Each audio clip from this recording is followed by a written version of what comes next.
you always feel slightly like a school teacher when you have to interrupt the fantastic conversations that are already going on. Welcome everybody and thanks very much for joining us for this year's Social Enterprise Policy and Practice Conference.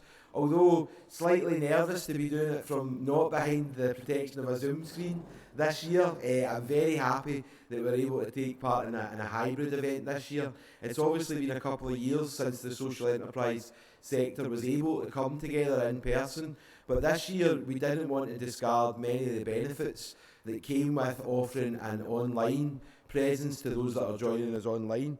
So as well as being so happy to see all the familiar faces within the room, I'm really happy to welcome folks online as well.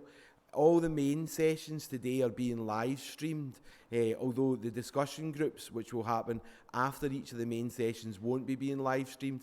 However, the colleagues that are joining us online will have the chance to take part in facilitated discussions online, and my colleague Mark, who's at the front of the room, as well as helping out moderate some of that, will also bring some of their questions back in as well. In order to facilitate everybody having the same access to asking questions, we're asking folks to log into an app or to go to a browser called Slido. There'll be details of Slido coming up on the screen just now, and that will allow us. So the website address for the Slido is http://app Slido, as you can see there with some dots in the middle as well, and there's also a code for you to be able to join the event. If anybody is struggling to be able to read that, please at some point just put your hands up, and Joe or one of my colleagues will come round as well. We also really want to encourage people to use the hashtag from Twitter that's been there all day as well. I don't know if we could maybe just go back to that Slido slide as well. You'll see that, just to leave that up for another minute, just to realise that people might be as slow as I am, as being able to read and put something into my phone. So, I don't want to take that off too quickly. So there's also the Twitter hashtag that you can see at the bottom there as well. There's Tara showing amazing ingenuity by understanding that if you've got a phone, you can also take a picture and zoom in to be able to see that. And so she's copied, I'm not surprised to see that she's copied that off our in-house technological expert, Gary. So Gary works with the Just Enterprise programme, helping organisations to embed digital within their work. So if that's not a great example of showing that expertise, then I don't know what is. So as I said, we'll be tweeting and sending out messages today to all you folks that are online, and giving you the chance to come in and participate by using the hashtag CISConf22 as well. So I just wanted to give thanks to those of you that are joining in line and say that I'm really sorry that you can't join us here today in the room, but we're really happy that you can join us online as well. I think one of the things that we all realise that as well as being very keen to have those in-person experiences, that we all benefited through COVID of being able to participate in events that we simply wouldn't have been able to participate in otherwise, and we hope to continue that hybrid format going forward. It's allowed us to be joined today by colleagues not only from across Scotland, from across the Highlands and Islands and the borders and areas that are not part of the Central Belt, who have often, because of the geographical distance, been excluded from being able to take part as fully as they would, but also by international colleagues. And I think from having a quick look at some of the delegate list today, I see that we had international colleagues from Sri Lanka and the Netherlands and Belgium, and even from as far afield and exotic and misunderstood places as Edinburgh. And so, hopefully for those colleagues joining from Edinburgh, it's just to remind you that there is a closed captions available through Twitter, and you can put on the subtitles. However, it may struggle to deal with my dulcet Glaswegian tones, so I will try and speak as properly as I can throughout the day. As always, a little bit of kind of housekeeping stuff to go through as well, just to say that there's not going to be any fire alarms today that are scheduled. So if the fire alarm does go off, there'll be colleagues from the Kinnan Park complex in high-vis vests. You can go down either of the two stairwells. They'll both take you down to the front door, and the gathering point will be out there in the park as well. For anybody who feels that they need to make the use of it, there's a quiet room up at the back that can be used for breastfeeding or for prayer, or if anybody needs to take a bit of time out for sensory issues as well. There's a quiet room just up at the back, and again, if you look out for Joe or any of the colleagues from the Kinnan Park complex who'll have the black t-shirts on, then they'll be able to direct you to that room if you need a little bit of help. I know that there's a bit of a monologue going on at the minute, but the idea behind today is to try and facilitate as many discussions as possible.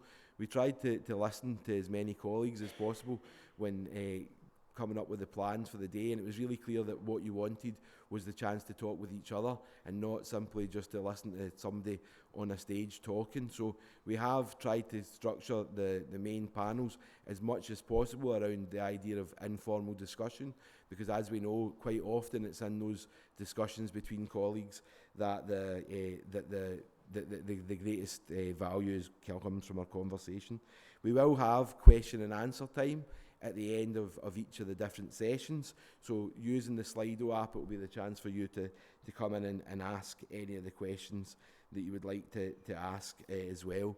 There will be facilitators at each of the tables. The facilitators for each of the group discussions will change for each of the group discussions, just because we want to give them the chance to participate as well, and not to overly put on a burden just on anybody else. The last of the kind of practicalities, and one which is really heartfelt, I want to thank very much colleagues in the Scottish Government and Social Enterprise Scotland and Social Investment Scotland and Keegan and Pennycid for the support. I mean, we quite simply wouldn't have been able to put on this conference.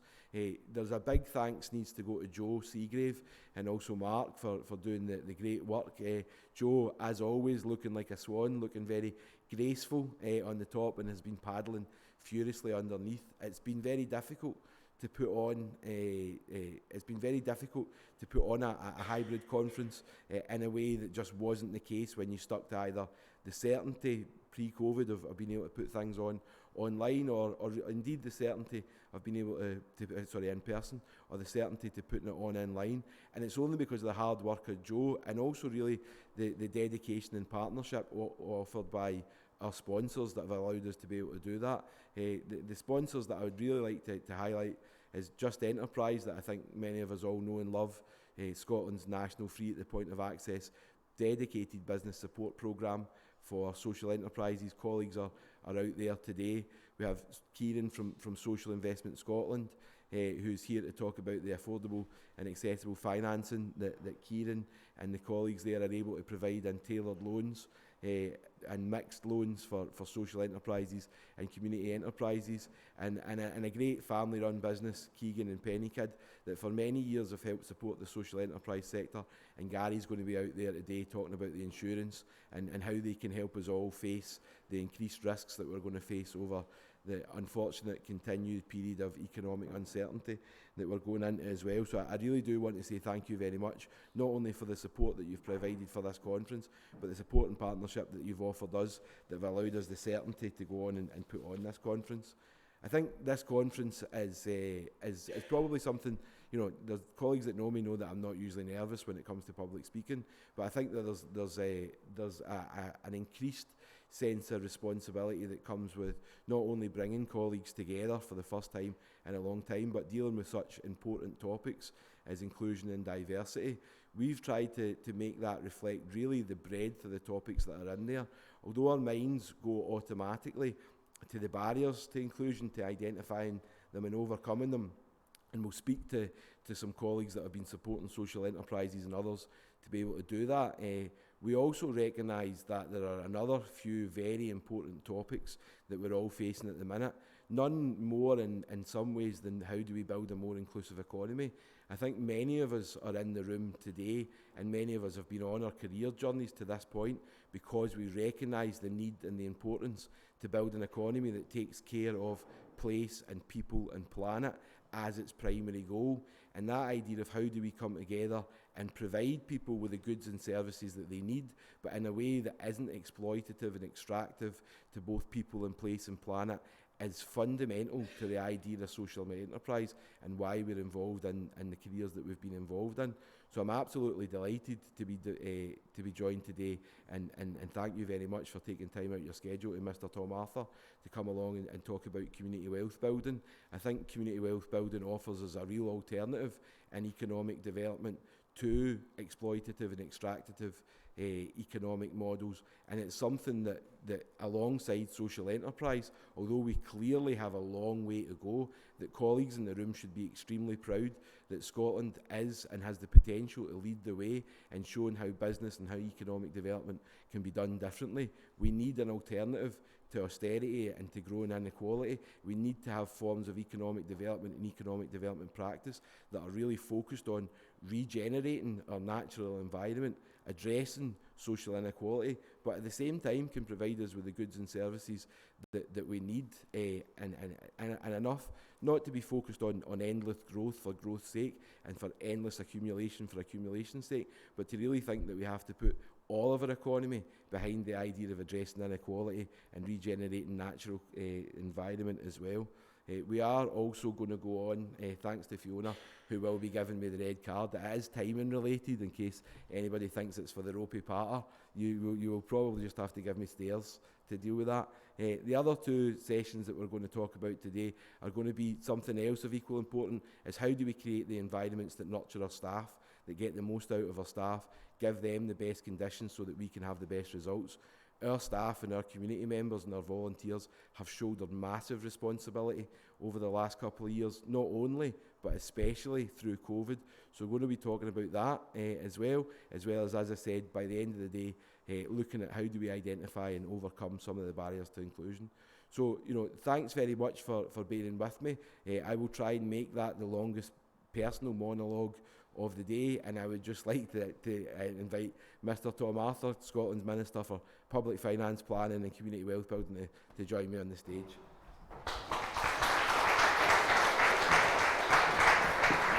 If we could put that laptop down just so I can put my folder up, please. Cheers,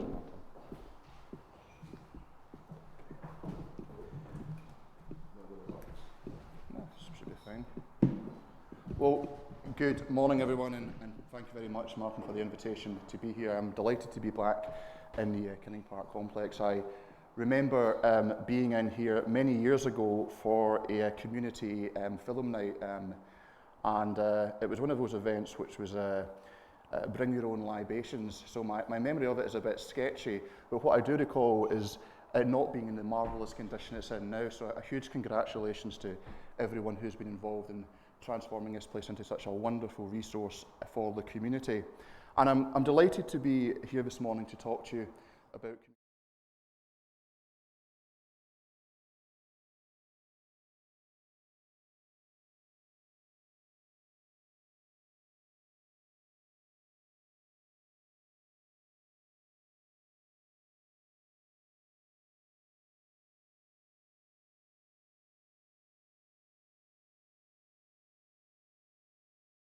community wealth building model. But I think one of the things I would say at the outset is community wealth building isn't in itself new, and I know for the social enterprise sector that community wealth building is what you do instinctively and have done for a long time. And indeed, one of the unique selling points of social enterprises is that they seek to make profits, but they are also committed to reinvesting these into a social mission. For example, delivering local community projects or services, creating employment for disadvantaged people, or protecting the environment. Social enterprises play a pivotal role in delivering on our key outcomes as set out in the National Performance Framework, making Scotland a more successful country with opportunities to create sustainable and inclusive growth, reduce inequalities and increase well-being for all. The COVID pandemic presented a number of challenges to us all, and not only was there unprecedented restrictions on our personal movements, but also for many we had to adapt how we do business and how we collectively support our communities. But just as we see the end of the COVID pandemic, we find ourselves in another challenging time with the current economic and cost crisis. And whilst the COVID pandemic taught us that we have the ability to tackle problems head on and find creative and innovative ways of overcoming challenges, the economic and cost crisis will mean that we have to continue to look at how we overcome different challenges while continuing to support those most in need within our communities. The social enterprise sector is, by its nature, a resilient one, and that's something I saw firsthand in my other role as the constituency MSP for Renfrewshire South. And I know that for many communities, we would have simply not been able to get through the pandemic without the work of social enterprises. The skills, drive and determination that each of you have brought to establishing your social enterprise business puts each of you in a position where you can showcase your abilities and talents to the full, leading Scotland's businesses as we face the future together and tackle the challenges ahead. And we know that as social entrepreneurs, you're having a direct impact on your communities before COVID, during COVID, and most crucially in the present time as well. The latest social enterprise census, which will be published later this month, tells us that over 78% of social enterprises draw at least half their workforce from the communities that they are based in, and in many cases that number is much higher. This means that social enterprises inherently know what their local community needs and the best way to address that need. They know the skills and talent available locally and the ambitions of their local communities. This understanding of the local community is why social enterprises can play a vital role in community wealth building by embedding place, people and community well-being in their approach to enterprise and stimulating local economies. As a government, we remain committed to the ambition of Scotland as a sustainable well-being economy by ensuring that local people and businesses have a genuine stake in producing, owning and enjoying the wealth they create. And we see the social enterprise sector as a key driver in that ambition. We recognise that the third sector needs stability of funding and the opportunity for longer term planning and development, and we are committed to increasing multi-year arrangements. It will allow us to work in partnership to design and deliver the kind of transformation our communities need to be fit for the future, while ensuring public services are sustainable. We must acknowledge that in the current volatile economic circumstances, the coming year will be challenged. However, with a commitment to more stable funding over multiple years and increased funding in future years, this can provide a stronger basis of support for the sector. And we will work with the sector as we develop fairer funding principles, which we hope in time can be rolled out across the public sector. With over a decade of investment, Scotland's ecosystem of support for social enterprises is recognised as world leading, featuring a national incubation programme, free business support and a variety of affordable social finance options. The Scottish Government published a 10-year social enterprise strategy to ensure this movement realises its full potential, co-produced with Scotland's social enterprise sector and launched in December 2016. In March last year, we published the second of 3 action plans covering 2021-24, with the aim to ensure that social enterprise as a model was at the heart of Scotland's recovery from the pandemic. This is an action plan that reasserts the Scottish Government's long-term vision for social enterprise at the forefront of a new wave of ethical and socially responsible businesses in Scotland, far-reaching and becoming central to the way that Scotland chooses to do business. The action plan sets out how the Scottish Government, in partnership with the social enterprise sector, will work towards the 3 key priorities of the social enterprise strategy: stimulating social enterprise, developing stronger organisations, and realising market opportunities. Like the initial social enterprise strategy, the action plan was co-produced between the Scottish Government and the social enterprise sector. It is a roadmap created by the sector for the sector. And the delivery of the action plan is supported by a steering group made up of sector representatives and underpinned by subgroups looking at key themes from the plan: fair work, environment, social impact measurement, and equalities, diversity and inclusion. All issues that are absolutely aligned with the community wealth building agenda. And community wealth building has been embraced by the Scottish Government as a key tool to support and realise our ambitions for a wellbeing economy in Scotland. These are objectives that are outlined in the National Strategy for Economic Transformation, of which I will talk about a little more in a moment, and have the potential to fundamentally transform what our economy is for and how it operates. We have to take a broader view of what it means to be a prosperous economy, society and country. I think we all realise that. We need to move beyond traditional attitudes and measures of growth and ensure that the economy puts people and the environment at its centre. The internationally recognised community wealth building model represents a practical focus on economic development in real communities with more stable local populations enabled by new economic opportunities. I've seen for myself the difference and impact that community wealth building is already having in places across Scotland, and have been embarking upon a series of visits across the country to meet with some of those implementing this work on the ground. In Ayrshire, for example, the Growth Deal investment is delivering support to businesses and communities across the region to enhance local supply chains, ensure fair work and make the best use of local assets. In the Western Isles, I spoke with people in the village of North Tulster who explained how the revenue from a community-owned wind turbine was being used to support a number of local jobs and important community organisations within the village. In meetings with Clackmannanshire Council and Fife Council, I have heard about their respective work focusing on employability and developing supply chains which will create more local employment opportunities supported by their community planning partners, including TSIs.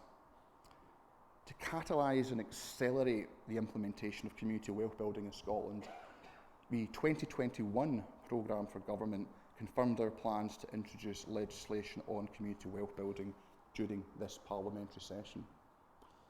The legislation we plan to introduce will attempt to address blockages identified within the areas leading the implementation of community wealth building and support further embedding of this approach across Scotland. We are being supported in this endeavour by our Bill Steering Group, which has representatives from the public, private and third sector. This engagement will be supported by formal consultation before the introduction of any legislative proposals during this parliamentary session. And I'm keen that the development of the legislation is influenced by those with experience on the ground so that we build on that knowledge and enthusiasm. I would therefore encourage you all to get involved in the consultation process, and that consultation process will begin relatively soon, as was confirmed in yesterday's programme for government. We need to be ambitious, bold and innovative in developing this legislation to ensure that we realise the opportunities to unlock the potential of businesses and communities across Scotland. And as I say, I very much look forward to working with you all collaboratively to ensure that legislation plays a key role in advancing and delivering a wellbeing economy. Now, I'd mentioned our National Strategy for Economic Transformation. This contains a series of bold actions within the powers currently available to us to deliver economic prosperity for all of Scotland's people and places. Scotland has, as we all understand, extraordinary economic potential through our natural resources, talent, creativity, academic institutions and business base. We excel in sectors such as financial services, food and drink, and tourism and hospitality. With fair work and a just transition at its heart, the strategy builds on the COVID recovery strategy and will support progress towards net zero, help restore the natural environment, stimulate innovation and create jobs. The strategy seeks to incentivise entrepreneurship, support lifelong skills development and remove barriers to participation in the labour market so that everyone is enabled and empowered to participate in our economic success. The 5 programmes of action focus on stimulating entrepreneurship, opening new markets, increasing productivity, developing the skills we need for the decade ahead, and ensuring fairer and more equal economic opportunities. The programmes are based on rigorous analysis of evidence designed to tackle long-term structural challenges, build on our economic strengths, and position Scotland to maximise the greatest economic opportunities of the next 10 years. The resource spending review supports the delivery of the initial phase of the strategy, in line with our ambition of a strong economy with good, secure and well-paid jobs and growing businesses. And the RSR commits to investing almost £880 million to support the economy. It does not contain annual budgets, but sets out the high-level parameters for Scottish budgets up until 2026-27. In May, we announced the membership of the NSET Delivery Board, which will be co-chaired by the Economy Secretary and Barry White, to ensure accountability, streamlined activity and a renewed drive to deliver. The new Scottish Government Economic Leadership Group, chaired by the First Minister, will ensure political accountability and drive the delivery of the strategy forward. We will work together with the public, private and third sectors, as well as with individuals and communities, in a genuine Team Scotland approach to deliver and implement delivery plans for each programme. The strategy will help build a society in which everyone can participate and where economic success is shared by everyone in every community and region. I would like to conclude by just again taking this opportunity to thank you all for all of your hard work and dedication and the support that you put into your communities that you live and work in. The last few years have been extremely tough.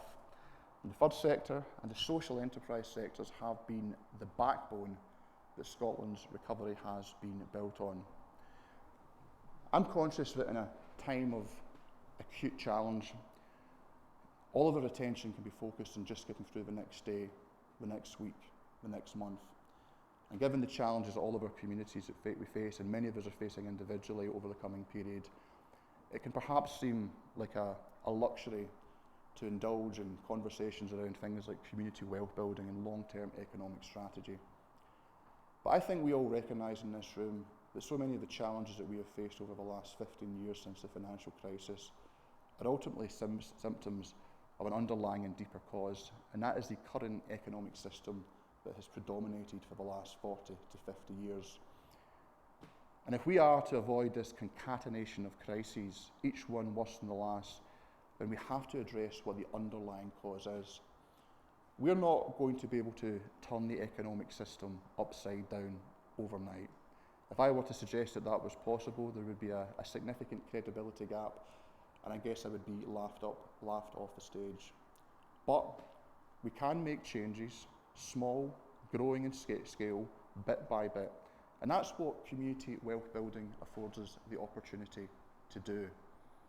Community by community, local authority by local authority, region by region, we can change how our economic system operates.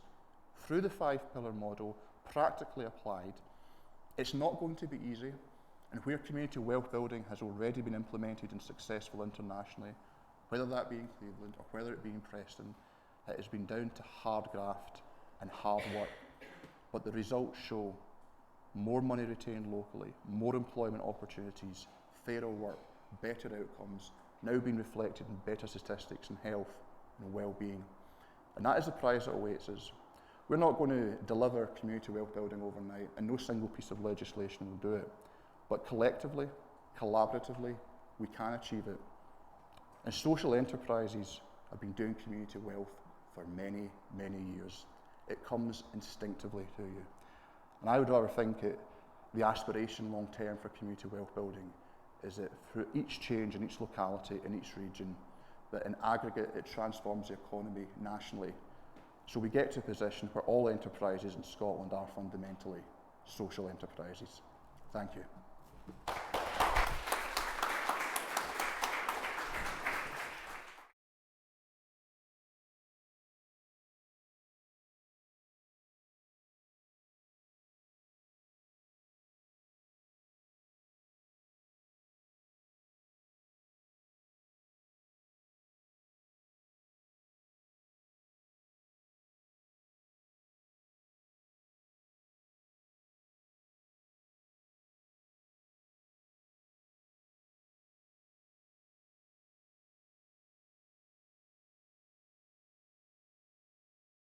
We're waiting for the first question to come through, Mr. Arthur. I think ahead of the consultation that's also starting in the near future. I know that you and your team have already been quite active in going round the country talking about community wealth building and listening to what people have got to say. What sort of things have people been saying to you? What I've picked up is there is a huge amount of enthusiasm. There's a lot of energy, there's a lot of excitement, there's a lot of commitment already there on the ground. I think that's it is necessary and it's inspiring to see, but of course it's not sufficient. That has to be translated into action. And we are in our 5 pilot areas, as I mentioned in my remarks, seeing that action, and we're also seeing the trailblazing work pioneered by North Ayrshire Council, which now encompasses the whole of the Ayrshire region, and not just the local authorities, but other partners in the public sector, be that the Health Board or the TSI or the college, with police and fire service becoming involved as well. So there's a number of different issues that arise, but I think this is one that will, if it doesn't come up in questioning, I will be surprised, is of course the issue of procurement. Procurement being a key one, and I understand of all the 5 pillars of the 5-pillar model of community wealth building, why procurement is of such significant interest. Over £13 billion is spent in public procurement each year. So what can we do to maximise that? What I'm keen to understand is what have been the barriers and the issues. Now I hear a variety of different comments. There are views where some of the challenges are around existing frameworks and regulations. There's others who suggest, will point to examples of local authorities. East Ayrshire being one, as has been highlighted in parliamentary debate, where actually they are quite advanced in delivering procurement that's consistent with community wealth building policies. So one of the things that I'll be keen to explore through the work of the steering group and the consultation and engagement is on this particular issue of procurement, is to understand what needs to change.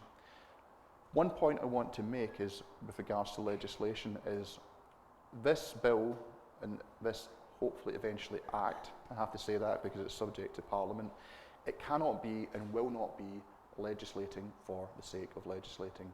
There are barriers and impediments to community wealth building which do not require primary legislation. There may be things in regulation, and indeed there will be things in operational culture, practice and policy.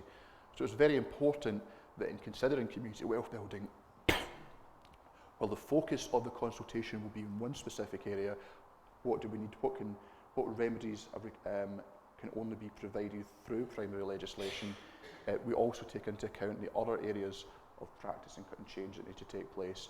So I don't want to utilise all of the time going round each of the 5 pillars to identify some issues that have come up so far, but I think at the moment the key thing would be say is procurement is an issue that comes up and we're going to look at very closely, and also, as I say, recognising the need to, that not all of the aspects that require government intervention to support community wealth building will be achieved through primary legislation. But there will be some areas, and it's really important that we use this opportunity we have for a bill in this Parliament to maximise the potential that gives us. So not just what are the barriers and impediments that we're maybe facing right now that require primary legislation, but I would also ask everyone who's engaging and through the consultation to think 5-10 years ahead as the community wealth building model develops and embeds. What might be some of the issues where there's not a legislative barrier at the moment, but thinking ahead where we want to be in 5 or 10 years, there may be, so we can use this opportunity and provide that long-term certainty. Thanks very much, Mr. Arthur. We are, I've got a couple of questions that have come in just now, and I think the first one is touching on the recognition that you gave on the stage to the excellent work that social enterprises already do. There was a question there to say, how do we ensure that the great work that social enterprises already do around community wealth building gets the recognition that it deserves? I think that's a really important question. I personally very much value your contribution to the Bill Steering Group. I think I tried to capture that in some of my remarks, is that community wealth building, while the terminology and the vocabulary might be relatively new to some people, the actual practice is not.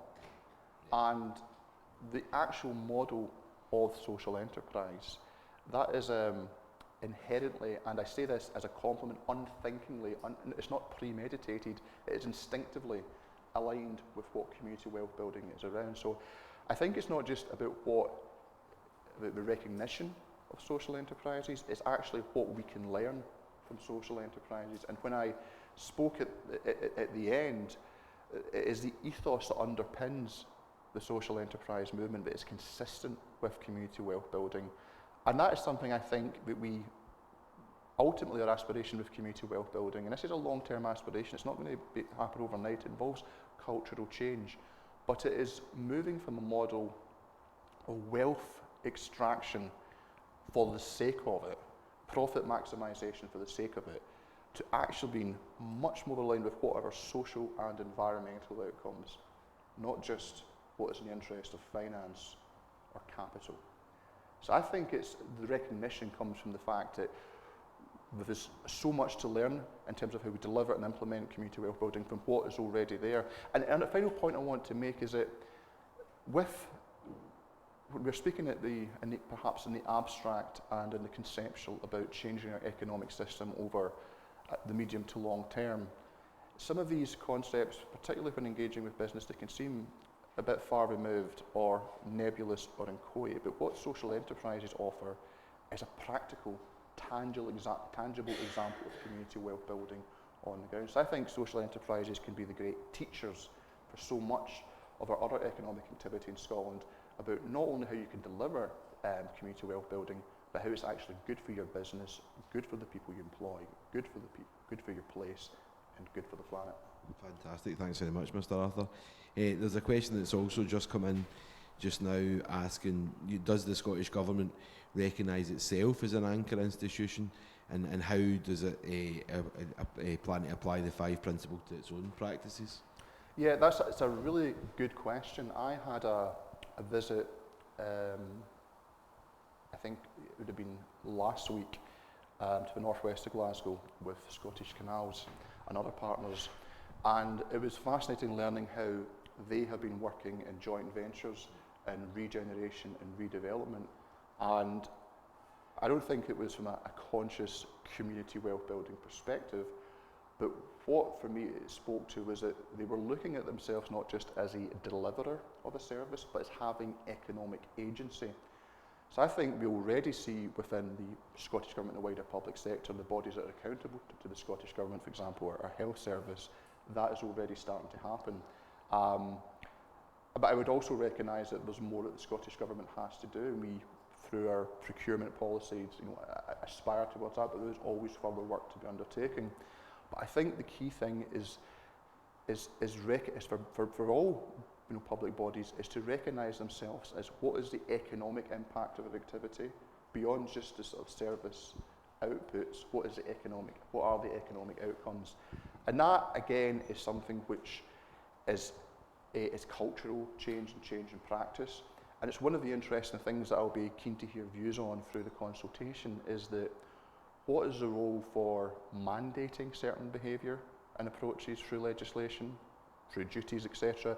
These are some of the things that will be interesting to discuss and to consider through the consultation process as we move towards developing legislation, and how much does not require duties to be imposed, but is rather just about cultural change and practice happening organically as the community wealth building approach develops. Fantastic, thanks very much. I should probably also say, kind of in answer to that as well, one of the things that CIS has been doing alongside colleagues from the third sector division is starting to engage with Scottish Government procurement colleagues and really looking at what we can do to get more procurement through social enterprises as well. And Pauline Graham's going to be helping us lead that work, and that's something that we're going to start to talk a lot about more publicly in the coming months as well. It's something that Pauline's been a champion of all through her time in her career as well, and we're absolutely honoured to have the chance to work with Pauline. Unfortunately, she can't be here today, but I think she might be watching online. There's another question that's came in as well, Mr. Arthur, which is asking that what appetite do you see from organisations with larger footprints to engage with community wealth building throughout the private sector, not just for social enterprises? Are they starting to understand the necessity for this as well? I think so. I think the private sector is becoming understandably much more concerned and has for a while around ESG priorities. We obviously have private sector representation within the Bill Steering Group, and there is significant interest. And one of the things I would note is that in engagement with, with business, there was huge support amongst small businesses, and I think a lot of medium-sized businesses as well, and a very productive engagement with FSB, who are also on the Bill Steering Group. But I think for larger companies and business, in my conversations, the language of community wealth building may be new to them. Some of the practice aligns with their aspirations about actually having more impact in the places in which they operate. Even if that's, for example, in development, it's only transient, how can they leave a lasting legacy? And I'm pleased I've got the opportunity to give an indication of the interest, and this will be some of the practice aligns with Scotland their aspirations specifically on community wealth building later this month, I believe.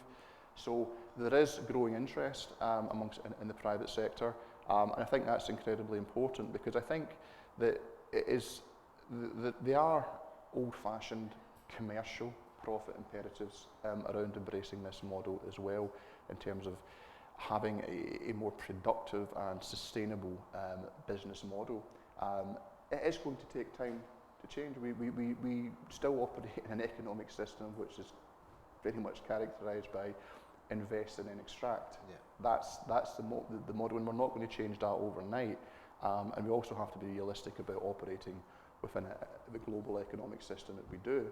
And that's why I think the power of community wealth building is such that it takes place locality by locality, region by region.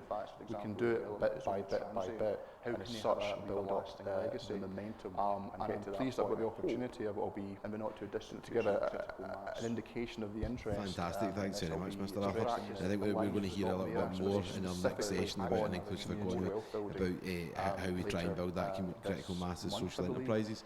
Just before we go, Rachel in the room had asked, is there a way that we can find out more information about the steering group, and is there a way for others to engage with that already? That just be through individual steering group members? Or? Yeah, through individual steering group members, the minutes will be published, and I think we'll also be looking at there will be opportunities potentially within the steering group for separate work streams as well. I think we would all recognise with groups we have to get a fair balance and make sure that the number of people on the group is workable. But I am very keen to have as much engagement as possible, as are all of my officials working within the community wealth building team. So I would encourage anyone who wishes to submit ideas, please do so. We're really keen to hear from you, and if there's anyone who wants to go and meet and discuss further, I'd be more than happy to do so. We can do it, precious permitting. So I'd be really keen to have that level of engagement, and so please get in touch. Fantastic, thank you very much for your time today, Mr. Arthur. It's always a pleasure. Thanks very much, Mr. Arthur.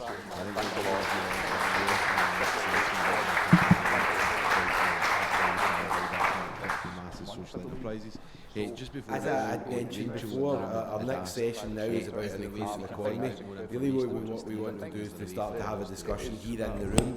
I think it's important to say that whether it's online, with the comments that you're giving and the tweets that you're sending, or through the information that will come in the discussion group, our intention is to collate this information and to pass it back to stakeholders, and also to use it to inform our own practice going forward, and to help you use it and inform your own practice as well. So we will make all those discussion notes public. So the next session, as I said, is about an inclusive economy. It's really looking at having a discussion what that means, and to talk about what are the different forms of social enterprises and how can they help build into that. We're going to be joined by Duncan from Social Enterprise Scotland. He stepped in today after Chris's household sadly has come down with COVID.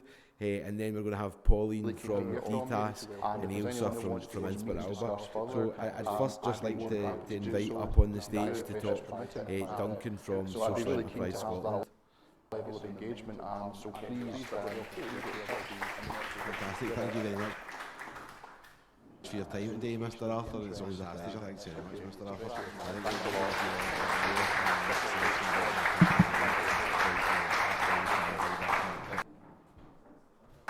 social enterprises. Just before, as I had mentioned before, our next session now is about an inclusive economy. Really what we want to do is to start to have a discussion here in the room. I think it's important to say that whether it's online, with the comments that you're giving. Yeah, just very briefly, just want to talk about a bit of the context around social enterprise at the moment. Just got a couple of slides here. So, and obviously frame that within the inclusive economy kind of topic.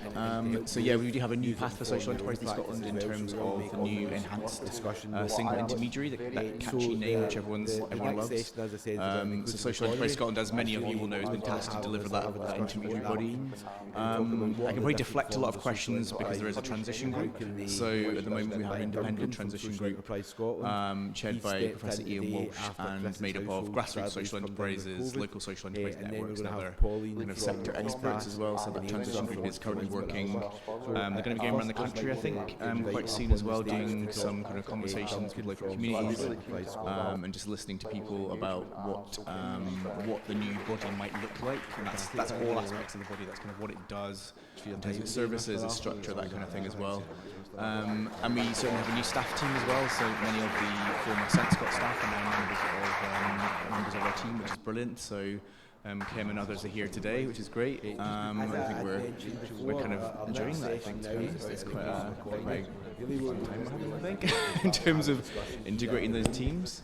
And I suppose in that wider theme of an inclusive organisation as well, and an inclusive economy, I suppose that all feeds into each other. So yeah, just very briefly, just very talk about an inclusive organisation around social enterprise and the transition team. Just got a couple of slides with a number of recommendations, but we are going towards a journey of framing that within more inclusive organisation, and that means different types of social enterprise models. So that means making sure that in rural remote areas are included, single intermediary, and really just making sure that the social enterprise community is a very welcoming. Social Enterprise Scotland, as many of you will know, has been tasked to deliver that.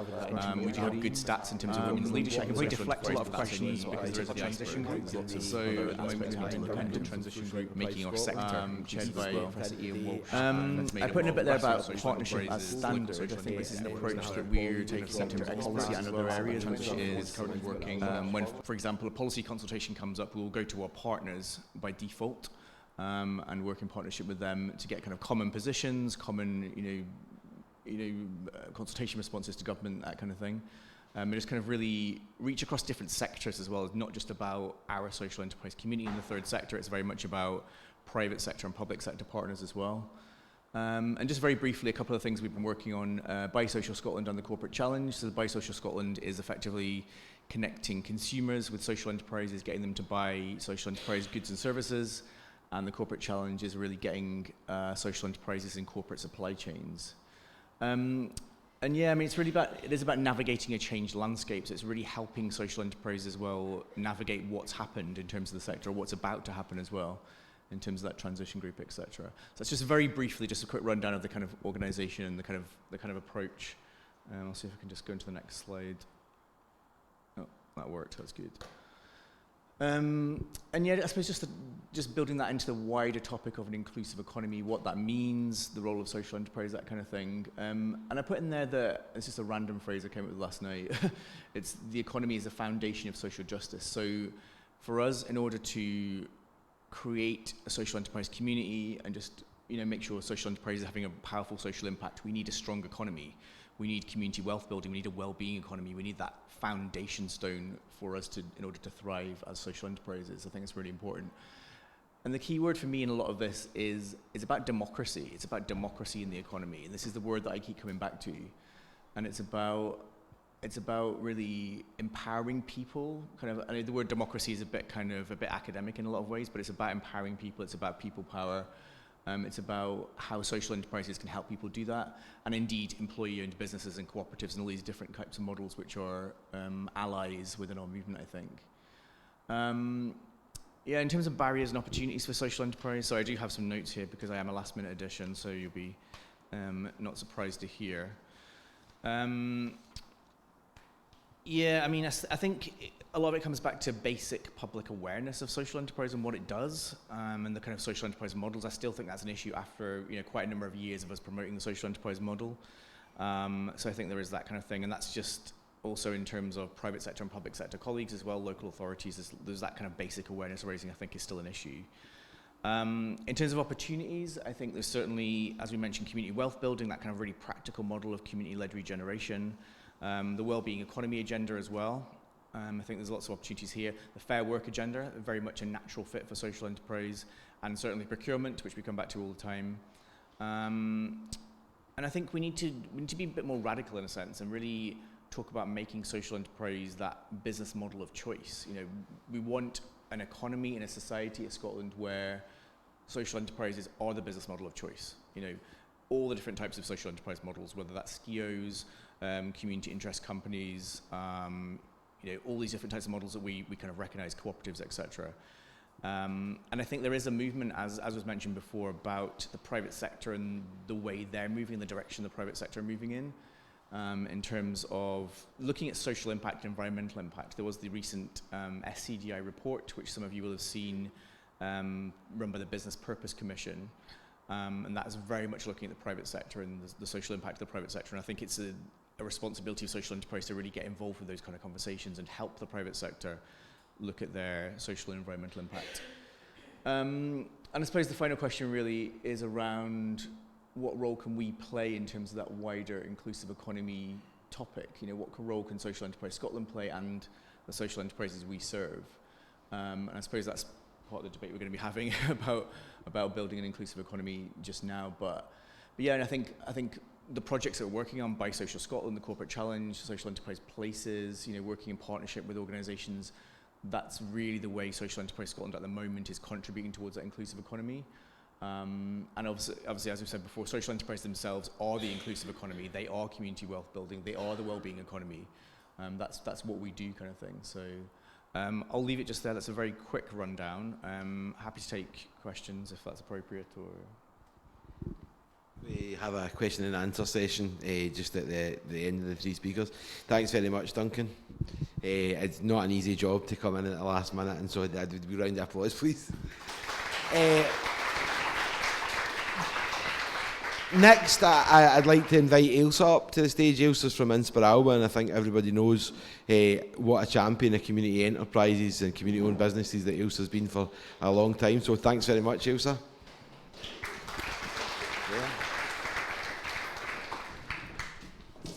This is taller than I am. Thank you.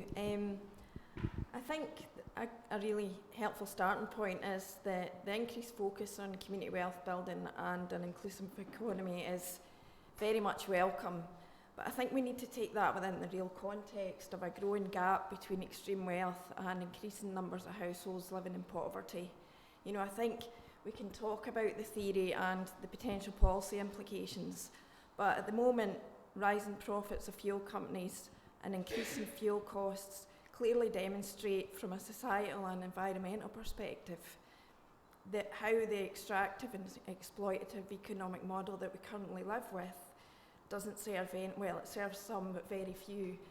And I think that the backlash and the greater impact that our communities are about to face is something that at the moment within our economic model we have very little control over. And that's why I feel from a policy perspective we need to look at that very, very clearly and very critically and kind of working around the edges to try and look at procurement and things will make an impact, but I think there are other measures that can be put in place that can give communities greater control.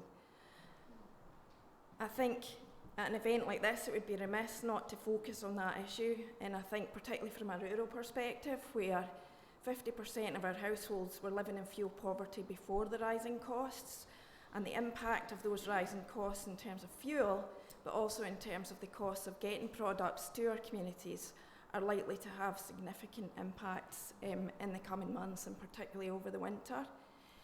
That's within, you know, households that are predominantly reliant on off-grid heating, oil or coal. So the increasing costs that those communities face, I think is hugely alarming as we move into the winter.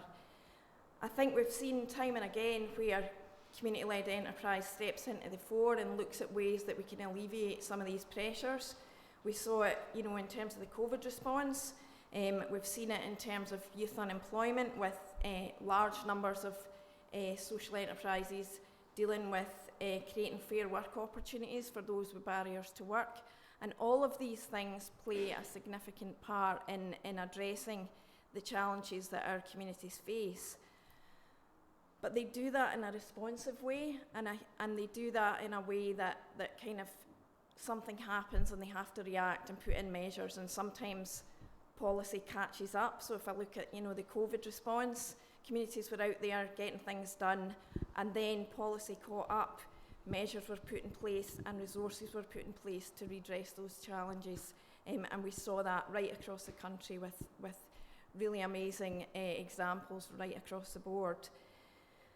I think we need to think about the characteristics of our social enterprises. We see from the census results that community-led is very much at the forefront. A lot of our community, or the majority of our community-led social enterprises are small. They are collectively led, they're locally focused, often they're addressing market failure, and often they're providing essential services. And many of them are at a break-even position. It's not about making huge amounts of profit, but it's about balancing a complex mix of trade, grant and donation. And within that context, that available surplus to then respond to these huge challenges is very, very difficult. But we're also at the forefront of securing land and assets for community benefit, demonstrating that non-extractive approach in practice. We've got numbers of social enterprises that have taken forward community renewables, and I'm on a board of a community energy company where 100% of our profit is reinvested in our communities. We have 3 turbines, and we should be making somewhere about $250,000 a year, probably likely to be higher because of the increased costs. But I live in a community where I'm probably surrounded by in excess of 100 turbines, and our 3 are the only ones, apart from the 4 in Gia, but our 3 are the only ones on our mainland peninsula that are delivering 100% community benefit. And there are policy measures that can be put in place that reinforce that. We have good practice guidelines to to encourage renewable providers to take forward shared ownership. Yet the number of shared ownership opportunities are minuscule, because if it's good practice guidance as opposed to enforcement of policy, then the deliverables are likely to be much less, because you can make a much less complex project with a greater profitability if you don't have shared ownership. So I think there are measures, if we look across the economy more widely, on how we can try and influence and ensure that there are more opportunities for those higher yield, profitable enterprises to be part of the mainstay. Because when you have that situation, you're then able to work rapidly, to work in a nimble and responsive way. So if I look at our own example, fuel poverty is going to be a massive challenge in the village where our 3 turbines are based. We've already put in place a setup to enable householders to then receive additional support to overcome the costs of their heating during the forthcoming winter. Whilst we work to longer term measures to address things like inefficiency of heating systems and increasing insulation for householders, where they're predominantly older houses with older heating systems. So it's that short-term quick response and longer-term more effective responses that can be put in place, because we have that level of profitability. And I think that's the kind of measure that we need to see increasing focus on to support those kind of income generating opportunities that can deliver, because they don't happen overnight. That energy project was 14 years in the making, but with shared ownership, we can create those kind of opportunities much more quickly and create the levels of profitability across the board. And I think we need to be looking at our economy to see where those opportunities are. And they're quite often demonstrated by where's the development, where's the profitability, and therefore how can we change our policy context to ensure that there is greater ownership of that economic well-being that can then be reinvested in our communities. Similarly, in our community land context, there are incredible examples where by owning the land, you're able to put in place measures that create more business opportunities. So by creating business space, which then supports the local economy, creating employment, and also looking at key issues, particularly from a rural context, of things like lack of housing. And by owning the land, communities are much more able to take that collective response to what the challenges are, and in doing so, utilising that land that benefits much more widely. And then another example would be in relation to community-led tourism. So rather than that kind of extractive nature where visitors come, visitors go, big businesses profit, and the community is kind of left to pick up the pieces where the roads are maybe not able to deal with the number of camper vans or whatever else the issues might be. The community-led tourism examples that we see across the country show communities taking a proactive role in managing those visitor challenges, but also creating economic well-being for their local population from the benefits that those visitors make locally. So I think there are a broad range of examples of measures that can be put in place, and I think we need to look at some of the higher yield profitable examples with a degree of urgency. You know, I think what we're about to face is likely to have a greater impact than the impact of COVID in terms of households living in poverty. You know, we have a plethora of community-owned halls and facilities across our communities. Why are we not seeing a quick response saying things like, could we have a fund that can help cover additional fuel costs so as these spaces can create warm, welcoming spaces for people over the winter who won't be able to stay in their house and stay safe? So I think we need that kind of rapid response from a policy level to deal with those key challenges, because, as I've already said, many of our community facilities don't have that high level of profitability and are therefore likely to be facing similar challenges with their own increasing fuel costs that will mean that they are unable to step into that space unless there's policy and resource that will support them to do that. So I guess that's my ask from today. How do we address this with a degree of urgency with the winter very closely knocking on our door? So that's it from me. Thank you.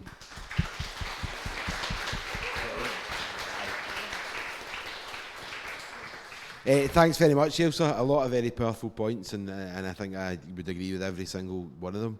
We're really also lucky to have fallen on from that Pauline, the new Chief Executive at the Development Trust Association in Scotland. Scotland's development trusts and community landowners are some of the most vibrant and important social enterprises in the country. So I'm really happy to welcome Pauline on the stage to tell us a little bit more about what role she sees development trusts as playing in building an inclusive economy. Thank you, Martin, and hopefully my voice lasts. We've just had our 2-day conference, so all feeling it, but on the staff team, we might need a sing-along before we started. 2 days of talking, we're not used to it anymore. But development trusts are place-based community organisations, I think most of you all know this, but who have enterprising aspects to their delivery and locally elected board members, keeping them grounded within the community and place. In the main, their companies limited by guarantee with charitable status, SCIOs and BENCOMs also. That was just to give you a bit background of what the legalities and the legal structures of some of the development trusts are. DTAS is a membership of 350 organisations right across Scotland and growing week on week throughout Scotland, urban, rural, islands, all over Scotland, providing strong evidence of the growing desire for local communities to be in control of their own destiny and to have increasing powers to do so. Development trusts can range from voluntary-led to over 100 employees.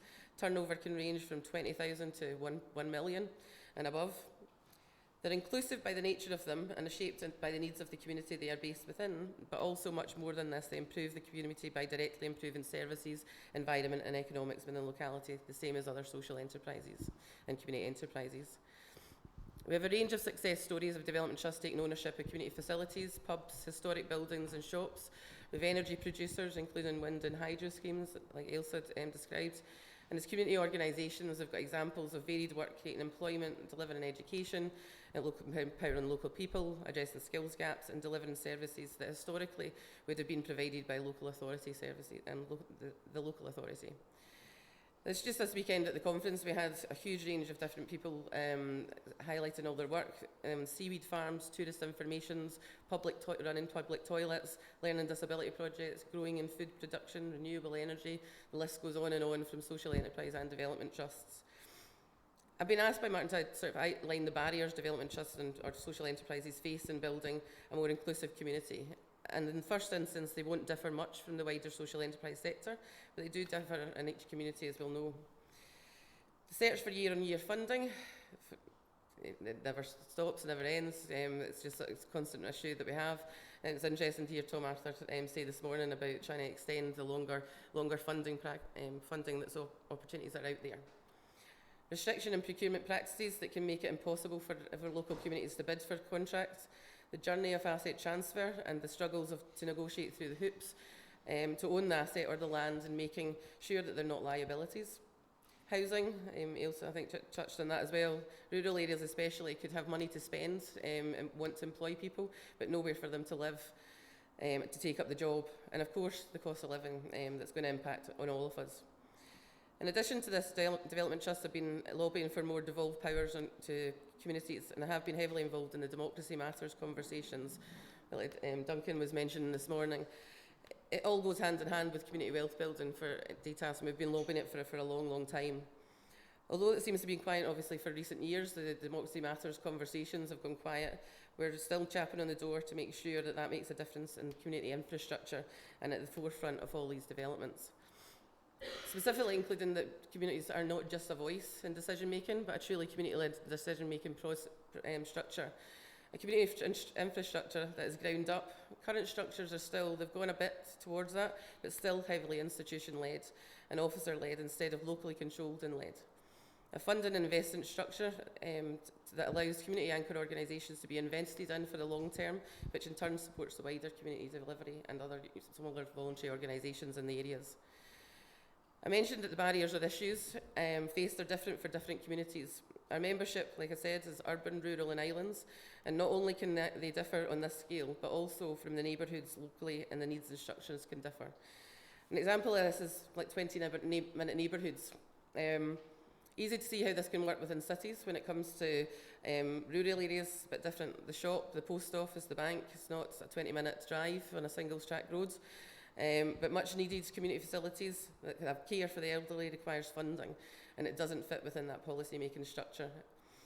Nobody said that building an inclusive economy is obviously going to be easy. There can't be a blanket approach as instantly become excluding. However, there can be an overarching community infrastructure, and that's what we're chapping at the door saying, that there needs to be an overhaul of the structure that we currently have at the moment.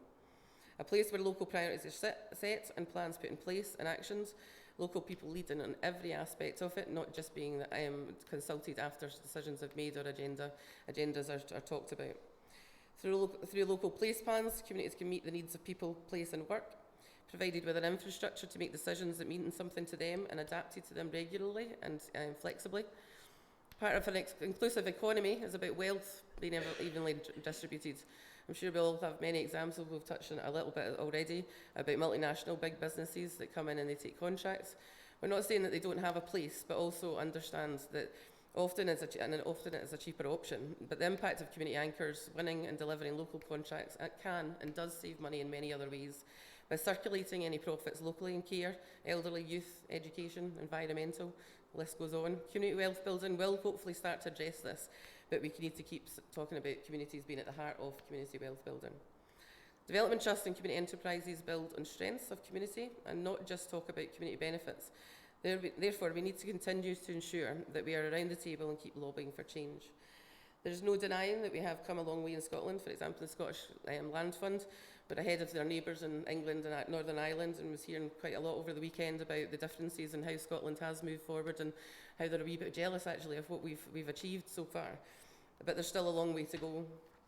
At DTAS, and I'm sure within community enterprise, we believe in an expansion of the current collective action of growth and community development, which already in many ways address climate change issues, regeneration, renewable energy, care, retail, development of culture and physical assets, and just think what we could achieve with the targeted investment further into the agenda. Trust put into the heart of the communities and a truly bottom-up approach is what we believe in, and obviously we all care about the community, and we want to keep lobbying for that. So that's one of the barriers. Yeah. All right. Thanks very much. Thank you.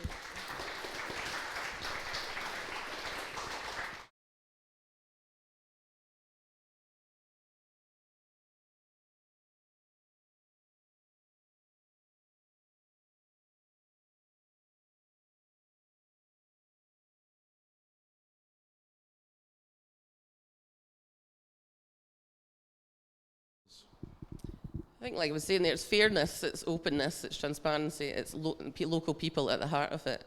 I think certainly we still see, I did say there, do you know, like, it's come a far way, don't get me wrong, do you know, community is involved, they're consulted, but I still think there is a long way to go to have community right at the heart of decision-making processes and having the powers, and that makes an inclusive community. So it's not just a top-down approach of people getting asked afterwards or included in the conversation a little bit too late, do you know, like, or what is it you want to do first, rather than say this is what you can do. I think that still needs to be changed, and I think that's what involves everyone, and they feel included in it, rather than just still an afterthought, I think. Thanks.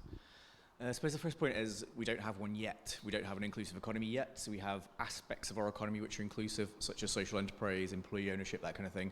So we want to go towards a situation where we actually have an inclusive economy, I think. There's got to be some kind of strategy in place of how we get there, I think, and the social enterprise strategy is certainly part of that. But as you say, I completely agree with what you said, of course. I mean, in terms of people got to feel empowered and in control of their economic lives, I think. That's really the key thing here.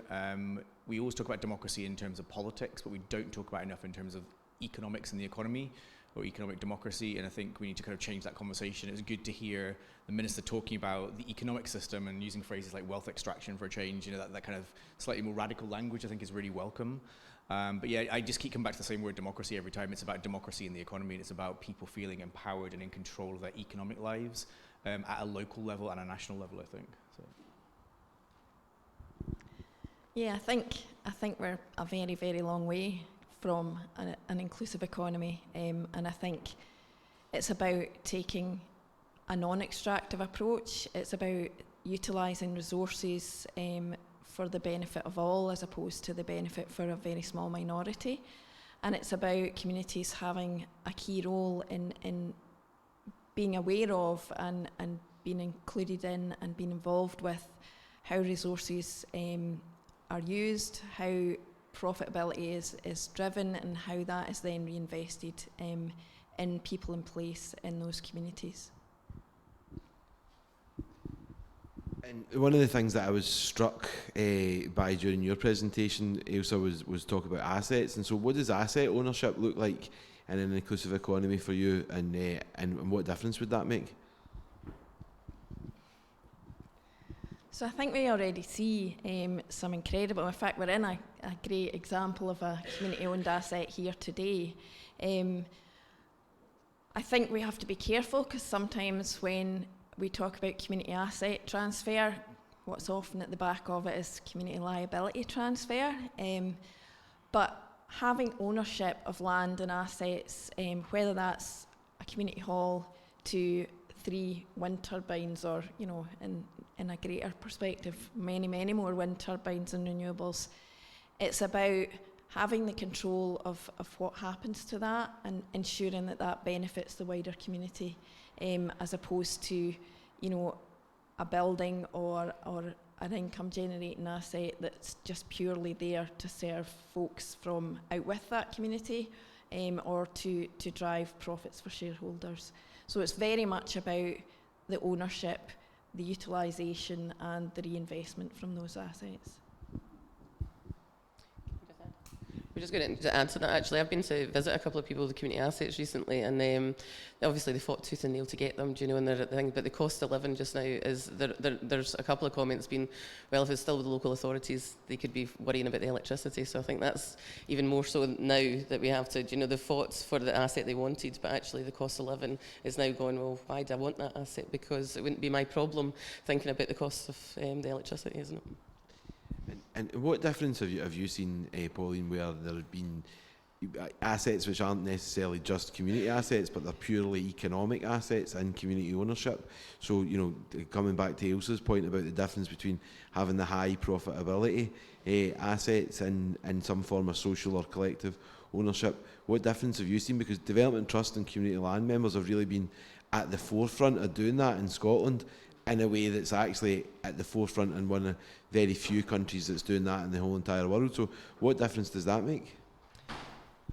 Difference is empowering the community, isn't it? You know, they've got control of that asset, and they can utilise the finance, the funding in the way that they want to. I would say certainly going around the energy provision, or who are getting the energy kickback money. I think there's a bit too many. There's a lot of work needed done there. I think there's a lot of tie-ins of where the investment can go and what they can use it on neighbourhood levels. So DTAS will be working with yourselves and many others on how do we actually address that, because they still, although the money's going into a neighbourhood, if it's a really small village, they're not allowed to use it elsewhere in the 20 minutes along the road. You know, like there's a lot of problems with that.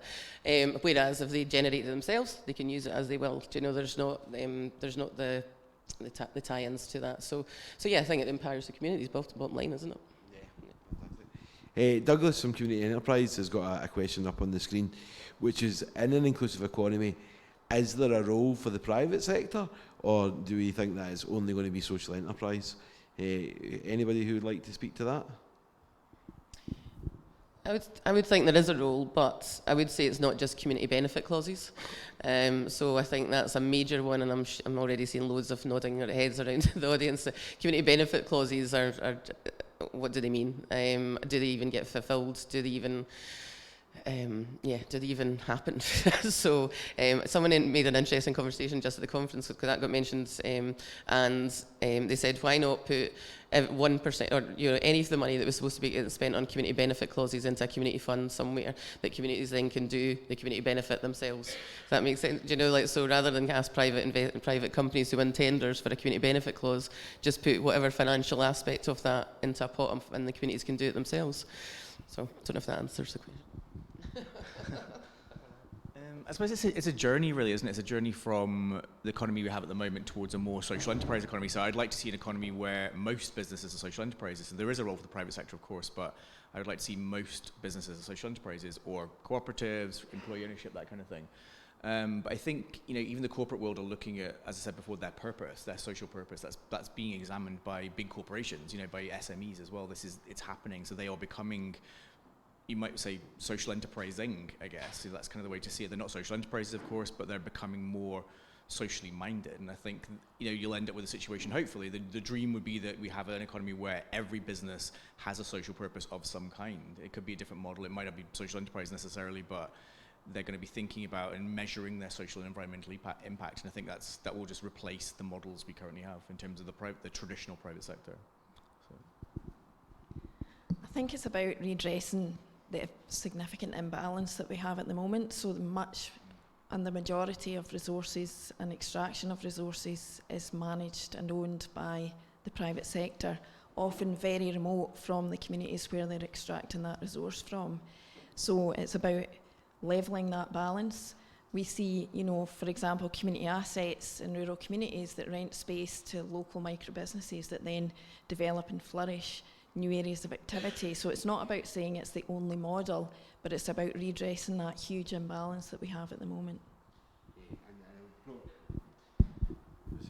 Thanks very much. So I was going to leave the mic with you, but realised I need it. I think that kind of comes into the next question there that somebody put up, which is, I know from my own experience looking in rural areas, it happens a lot. How do we think that social enterprises and private businesses or small local firms, because I think for me that's one of the really interesting things about community wealth building, is it reckons that actually small local businesses have got a much greater stake within the local community and the local economy than often large multinational companies as well. So how have you seen, or how do you see, all of you, social enterprises working alongside small local firms and other forms of private business? Yeah, I think we see it in practice regularly. So, for example, you know, the 3 turbine, you know, different scales. The 3 turbine development that we have uses private enterprise to deliver some of that. Some of that might be small local contractors that are, developing the roads infrastructure and things. Some of it would be larger businesses, but what we would like to see is more of those local businesses supported through that supply chain. It might be, as I already mentioned, using assets that are owned by the community. So if I look at, again, quite local to myself at Macrahanish Air Base, the community company there, which took on the air base from the MOD, has developed a huge number of business units that's then enabled local businesses to develop and flourish, which previously it was not operated in that way, and businesses really struggled to get a space to work. But the difference with those micro business, which they are predominantly micro businesses in our rural communities, is those people live, work and spend in that community. So it's about that recirculation of wealth locally, as opposed to the big multinationals that extract wealth, quite often not even within that country, quite often not really paying much tax anywhere, and very little of that wealth being then reinvested in those communities. So it's a polar opposite model, I suppose. I think there are some really great local small businesses that are having a really positive social impact, to be honest. And a lot of the family-owned businesses, they're very much rooted in their communities. But I think there's a suspicion, I think, between the different business models. Sometimes I've heard comments from FSB members, for example, Federation of Small Businesses, talking about social enterprises having an unfair advantage when it comes to funding and all this kind of stuff. So I think there is a bit of there's kind of misunderstandings there I think we need to address between the different business models, and I think there's so much potential there for partnership working in terms of the challenges faced by social enterprises and the challenges faced by SMEs, particularly small businesses and micro businesses, and particularly in rural areas as well. I mean, there's a lot of very much common ground there, so it's just trying to work out how we might work better together with the private sector, and particularly small businesses, micro businesses, and kind of ethical businesses as well, in particular like the B corporations, that kind of thing. So. Sure, have anything more to add? I think I agree. Thanks very much. I think playing up to one of the questions that's in there about asking should we have targets for community energy in terms of money given per megawatt generated, I think is the question that's been asked down there at the bottom. I suppose, and also out to the room and online with a mind that there are people here in the room today that will be on that community wealth building steering group. Rachel had asked who to speak to. I certainly would make myself available to chat, because kind of there because of you, actually, because of this sector. But what kind of good practice recommendations that get ignored would you like to see enforced properly through policy or legislation? I know that's quite a technical question, but Ailsa's nodding her head, so I'll go there first and give you some thinking time. Yeah, I think I already mentioned the good practice guide in terms of shared ownership with renewables. It's all fine and well having a payment per megawatt hour, but it's much easier to fudge that, I suppose, whereas if you've got a shared ownership prevalence and that's in at a policy level, then you have to be working with that community right from the go-get, and that community then has that ownership and they decide how they utilise that profitability, as opposed to a percentage of what's coming off. So I suppose I'm going to come out with quite a straight question there as well. You talked about rural communities 50% before the current energy crisis and fuel poverty.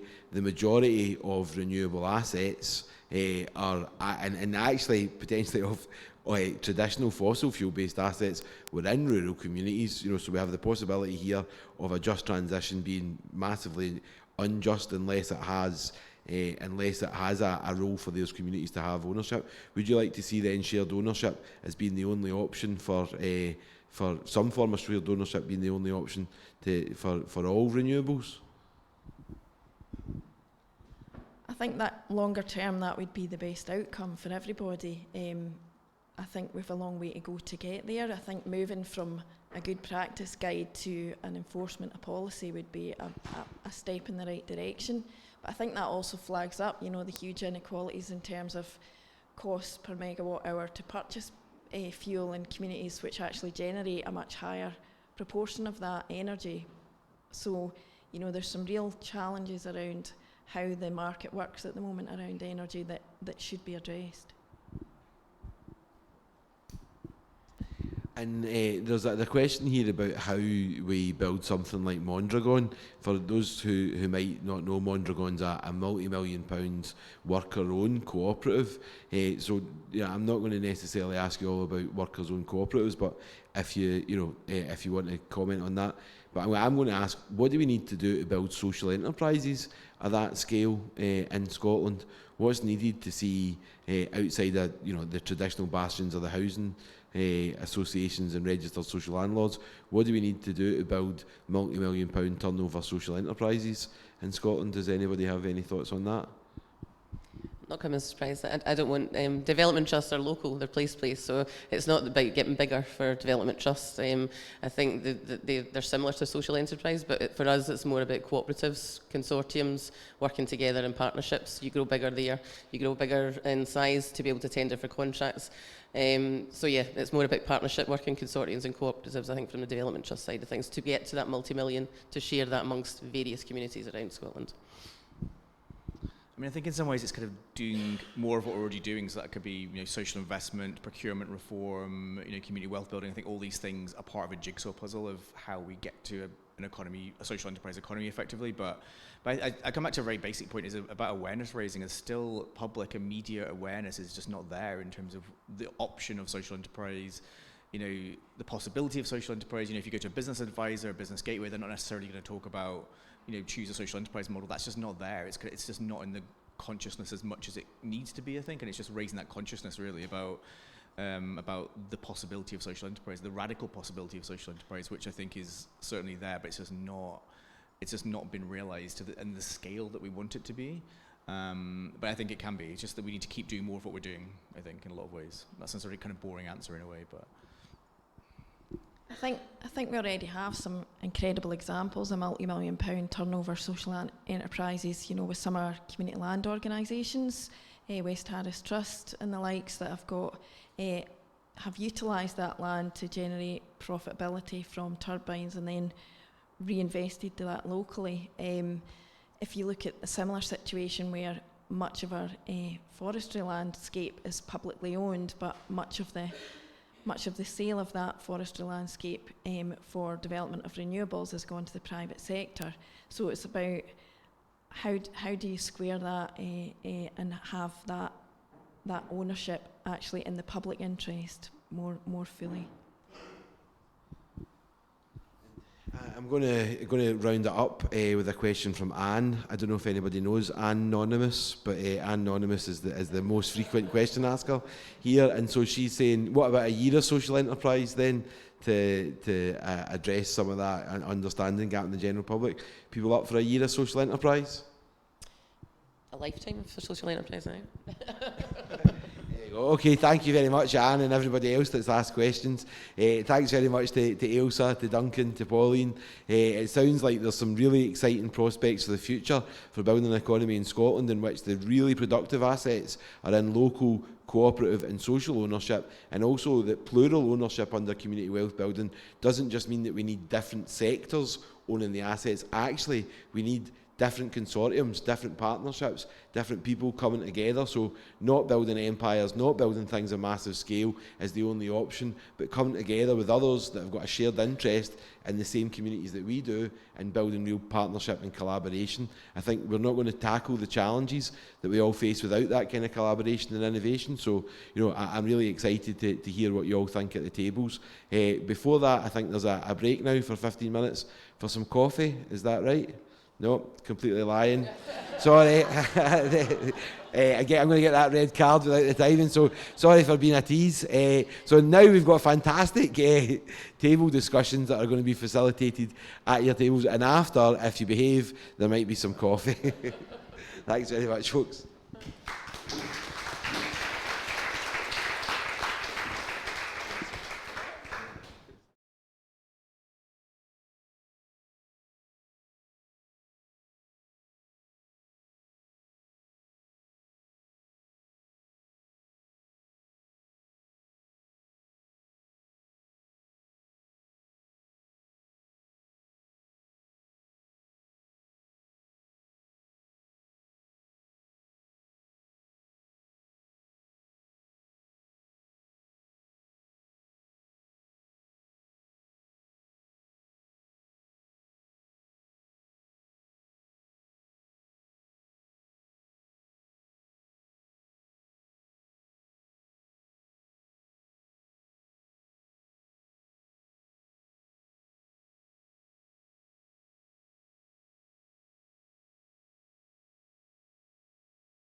starting.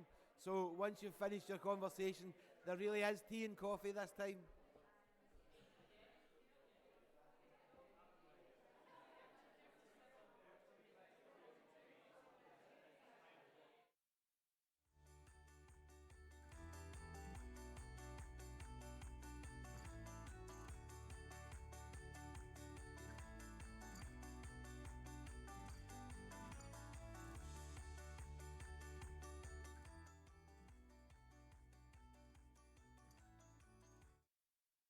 If that's okay. Right, sorry to stop the conversation so suddenly mid-flow. Is there? Can I ask for a volunteer from one of the tables to give us some feedback from the table? Thanks very much, James. Yeah. Was it the roving microphone? The roving mic, Joe? Ah, it's there.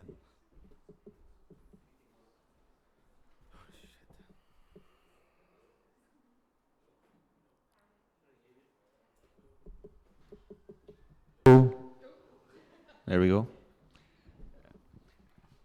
The discussion in our group, Martin, about inclusive economy, there's a general acceptance that the language that describes the ambition is already there. Inclusive economy, well-being economy, community wealth building, just transition. That language is well recognised amongst everyone around the table. I think where the question is about how to take that ambitious language for the nation and transfer it into that step function change that I think everyone here would like to see, and that each of the panelists represented in their own chat. And really it's about, Tom Arthur asked the question, is there an appetite for mandating? I think there was a general acceptance around the table that soft mandate would be a good thing in regards to the setting of targets. If that is land ownership, or land and community ownership, or energy generated by community energy, or whatever it may be. So soft targeting, I think, would be a good thing. There's the general acceptance. And then having the resources that come behind that. And if the resources and the targets are there, then the potential for that step function change to happen is there also. But if it doesn't, then it will only be through organic growth, and that's not really the kind of level of change that we're looking for. So I think that was hopefully the general consensus around our table.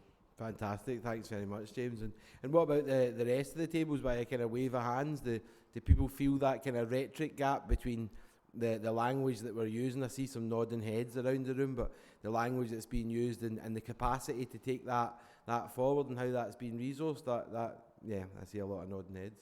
All right, thanks very much. Joe, I don't know if you could maybe take the mic to another table. Is there Jennifer from Glasgow Social Enterprise Network is going to give us a little bit of feedback. Thanks, Joe. Hi, we had a very similar conversation to yours, and I think a lot of, even across all three questions, we kind of kept coming back to communication and awareness raising. We're 6 years into the 10-year National Social Enterprise Strategy. One of the priorities is raising awareness, and we're still trying to do that because we keep having these conversations within the sector. So we all know and understand what community wealth building is. So for example, GSEN members, they're doing it every day, but they're not using that language. Yeah. So it might mean something to us, and people that we're working with are doing it every day, but they don't see it in that, they don't think about it in those language terms. So I suppose as a sector, we need to think about how we take that conversation out with the sector and mainstream it. Yeah. So for our table, it was mostly around communication and finding better ways, even conversations with the private sector. And one of the things I kind of wanted to quickly pick up on was around community benefit clauses. And I know that Pauline from DTAS had said that we need to kind of look a bit beyond that. But there is so much opportunity within that. And I think if we create a community benefit fund, it kind of absolves the private sector of having to kind of think about their own social impact again. They can take a step back from it. So no, we need to collaborate more with the private sector around that and take our messages to the private sector as well. Because if we get mainstream businesses and commercial businesses talking more in the terms that we're talking, we might actually see a bit of traction. But because we're being quite isolationist and we're constantly looking in on our own sector, we need to do more to take it out with. Fantastic, thanks Jennifer. We got Roddy's got his hand up at the back.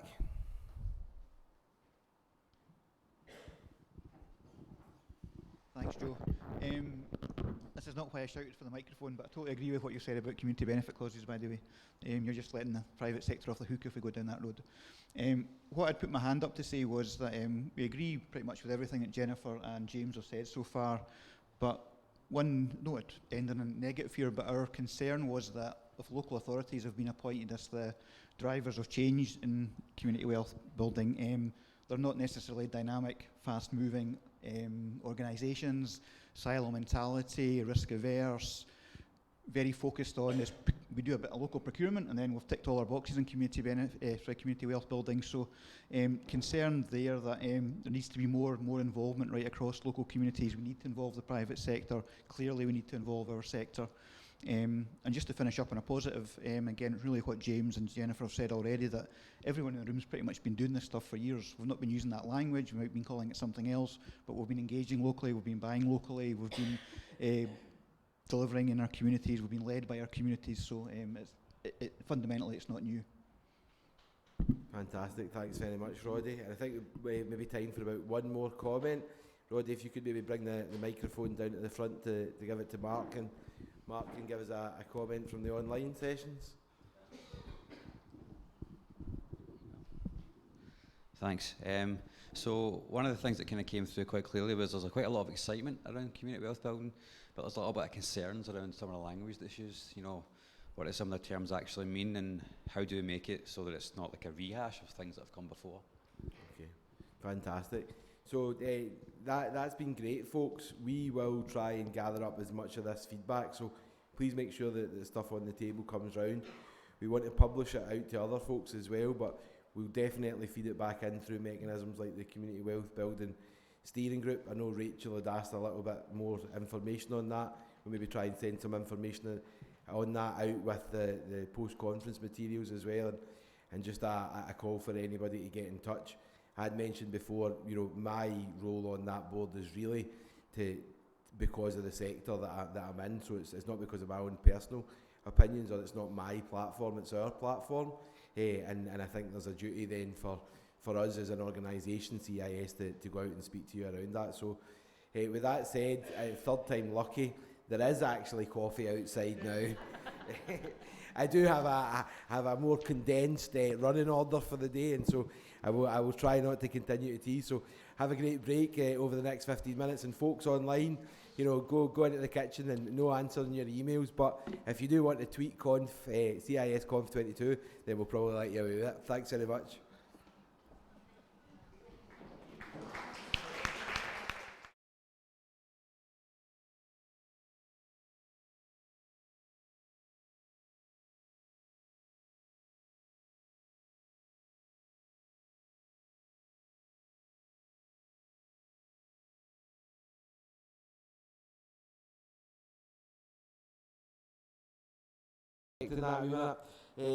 We had spoke earlier on that about the burden that social enterprise staff in particular have carried over the last couple of years, but they often carry.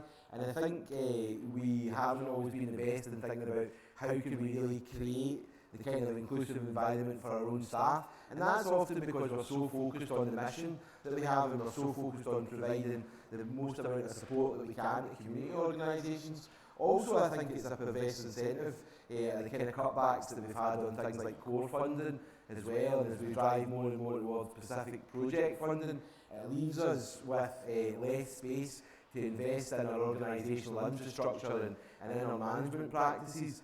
And that's quite difficult at a time when the third sector's taken on more and more responsibility. So I think especially with the burden that we'd carried over the last couple of years, we wanted to take a little bit of time to reflect today on how do we create the most inclusive working practices within our organisation. It's something that we've been working on at CIS since I started last August, and for us it's really about creating information transparency within the organisation and understanding that people that have the right information make the best decision, and that also includes sharing the financial information in a way that not every organisation does, which again allows individual staff members to understand the context that they're working in. And if we want them to make the best decisions, we need to let them have the best information, and also we need to work together to set collective goals. It's not good enough for a board or for a senior management or staff team or even funders to really set the objectives that organisations are working towards. If we allow that to happen, then unfortunately we just won't have either the best working environment for staff, or we simply won't have the most effective organisations. Because the most effective organisations in my mind are organisations who come together and collectively understand their vision and mission and make sure that everything that they're doing ties into that. So we wanted to kind of start off this session with a little poll that should be coming up on the Slido app at the moment. So although it says that you're offline, if you come on to your Slido app in a minute, it's going to ask you at the moment, not how it should be or what you think it should be, but at the moment, who primarily, so who above all, sets the goals and the targets that your organisation is working towards? Is it the board and senior management? Is it the funders and the external stakeholders? Is it the frontline staff? Is it the community that you serve? Or do you not actually know how the goals in your organisation get set? So, who are the primary folks that set the goals within the organisation? I'll just wait, and folks out there online, you can participate as well, and we'll just wait and give folks a chance to do that.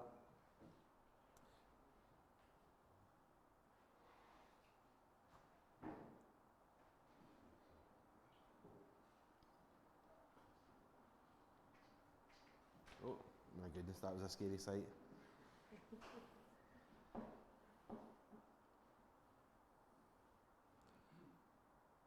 Okay, and have you got that back up there, Mark? No? There we go.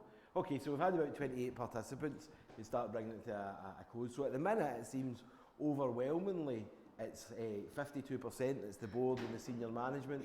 There's the stakeholders, the frontline staff, and the community that you serve, and 10% of people aren't actually sure. We're going to take another question just now, and just ask you, who do you think should be setting the goals that you're working towards? So the next question that's coming up.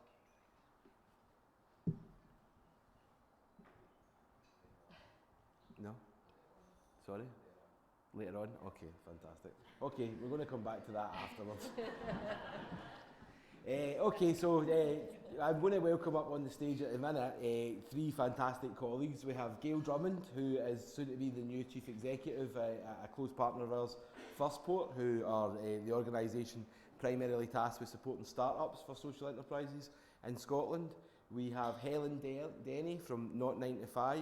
Helen is an urban crofter in the fact that she wears many hats. She helps out at Scotland's Centre for Social Innovation in one of Europe's first co-working spaces, the Melting Pot, but she also helps lead alongside other colleagues, Not 9 to 5, who have been at the forefront of facilitating and participating in conversations around flexible working practices and the changes to working practices that have become ever more apparent over the last couple of years in the pandemic. And we're very lucky that the university's brought some synchronicity into Andy's travel schedule. Andy happened to be in Scotland and so was able to participate in person. And Andy is a founder of Easier Inc., who are a company who work to make work.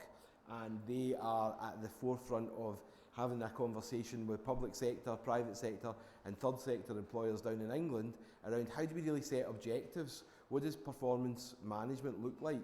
when we collectively decide what high performance is as well. So Andy's going to come up and top and tail the session, and then we're going to invite Gail and Helen to come up and have a conversation and tell us a little bit about the journeys that they're on at the minute. So just welcome up to the stage Andy Brogan.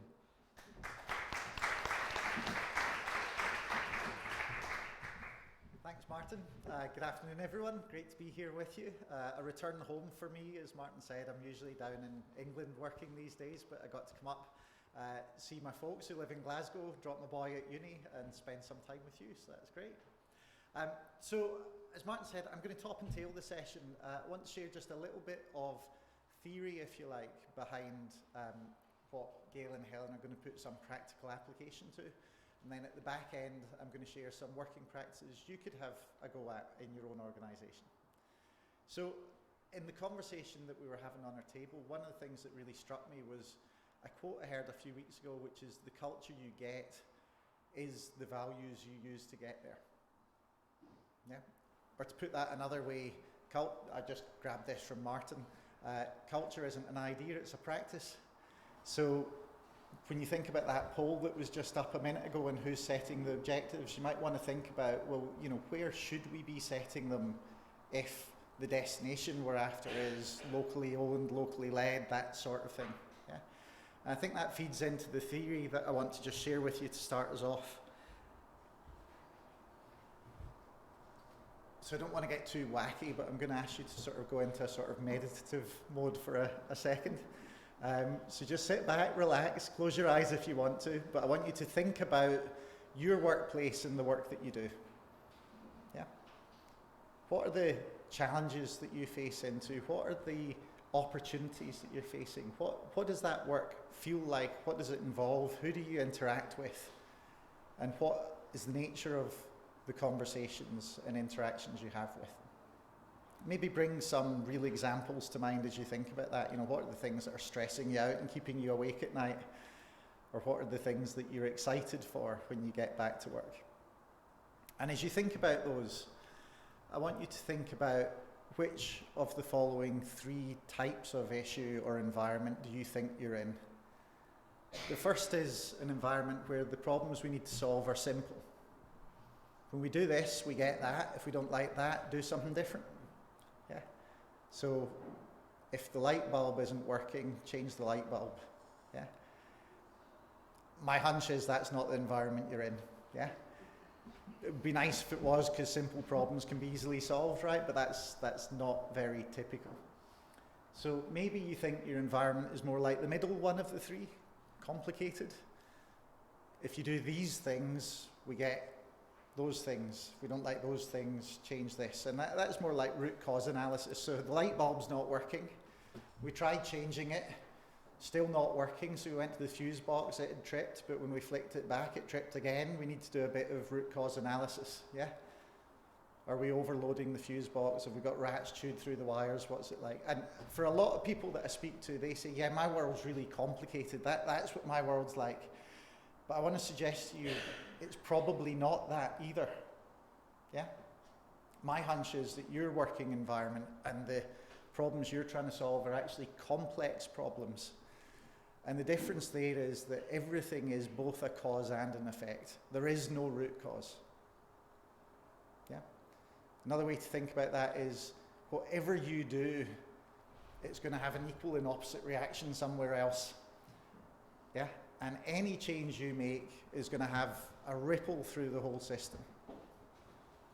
So a simple practical example from the workplace might be if you ran a call centre, you could make your calls much, much shorter, which would be economically great, and it would allow you to pick the phone up to the next caller that bit faster. But doing it quick isn't the same as doing it right. Yeah? So how do we do it right and still get to the next call on time and do it right for them as well, and so on? And so you see, in complex environments, every decision we make has intended and unintended consequences. And so it's not a case of being able to solve problems. It's about, as it says on the screen, being able to hold them in some sort of dynamic equilibrium. Yeah? So we don't just move problems around the system, but we hold them in equilibrium. So why am I banging on about that? Well, because I think in practice it has real implications for how we organise ourselves and how we do our work. That in the world of complicated problems, this kind of traditional hierarchical command and control, or as it says there, specify and report structure can work quite well. It's let's get someone with the biggest brain and the best ideas at the top to tell us what we need to do to set the objectives, and then we'll just do that. Because the problems can be solved, we just need to be smart enough to do the root cause analysis. But in complex environments, that tends not to work very well. Because the minute you do something, the minute you squeeze, it goes out over there. So what you need is the capability as close to the point of transaction as possible. Where the minute that unintended consequence shows itself, the people that see it first have the authority, the wherewithal, the information, the tools, the authority to be able to then respond, because that's what holds it in equilibrium.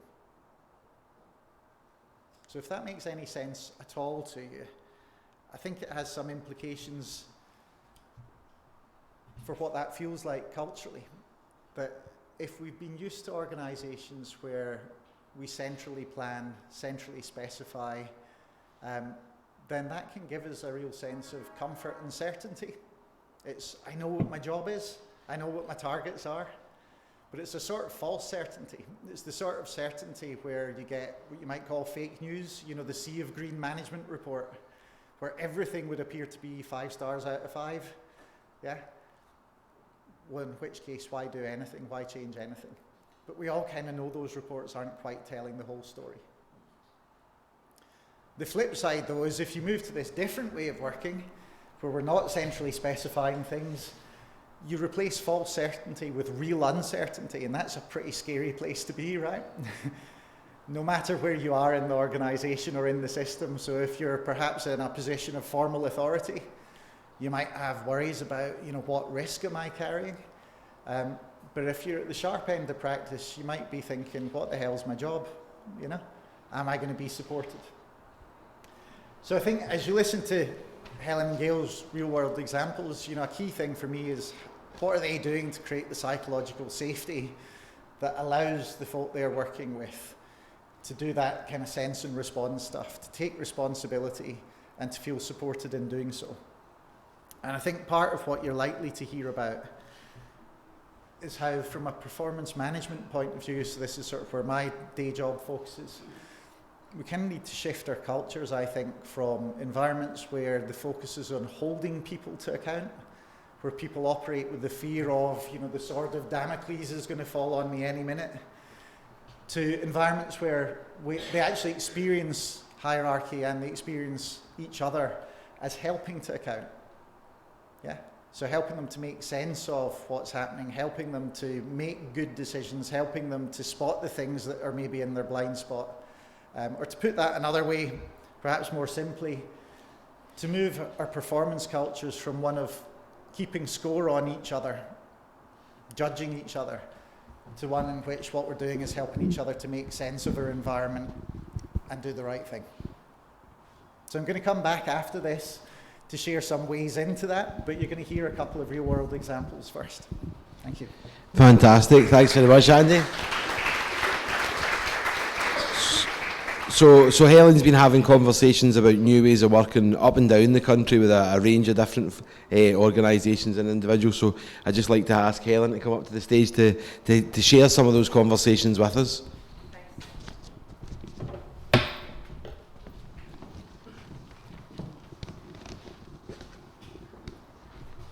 Hello, can I just check, is that red card a minute warning? Great, thanks. I could see him waving it and I wasn't quite sure. So as Martin alluded to, I've worked outside of the 9 to 5 for, we're coming on for over 25 years, which is quite scary.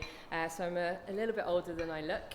And freedom and flex to work in a way that suits me and to enable me, I guess, to balance work and life is really important. So aptly at the moment, I work with 3 different organisations. I am the founder of Not 9 to 5, but I also work with Flexibility Works and the Melting Pot. And they're all aligned because actually they're all part of the changing world of work in different ways. And the crux, I suppose, of my role is about supporting people to move away and work outside of the traditional view of the working week.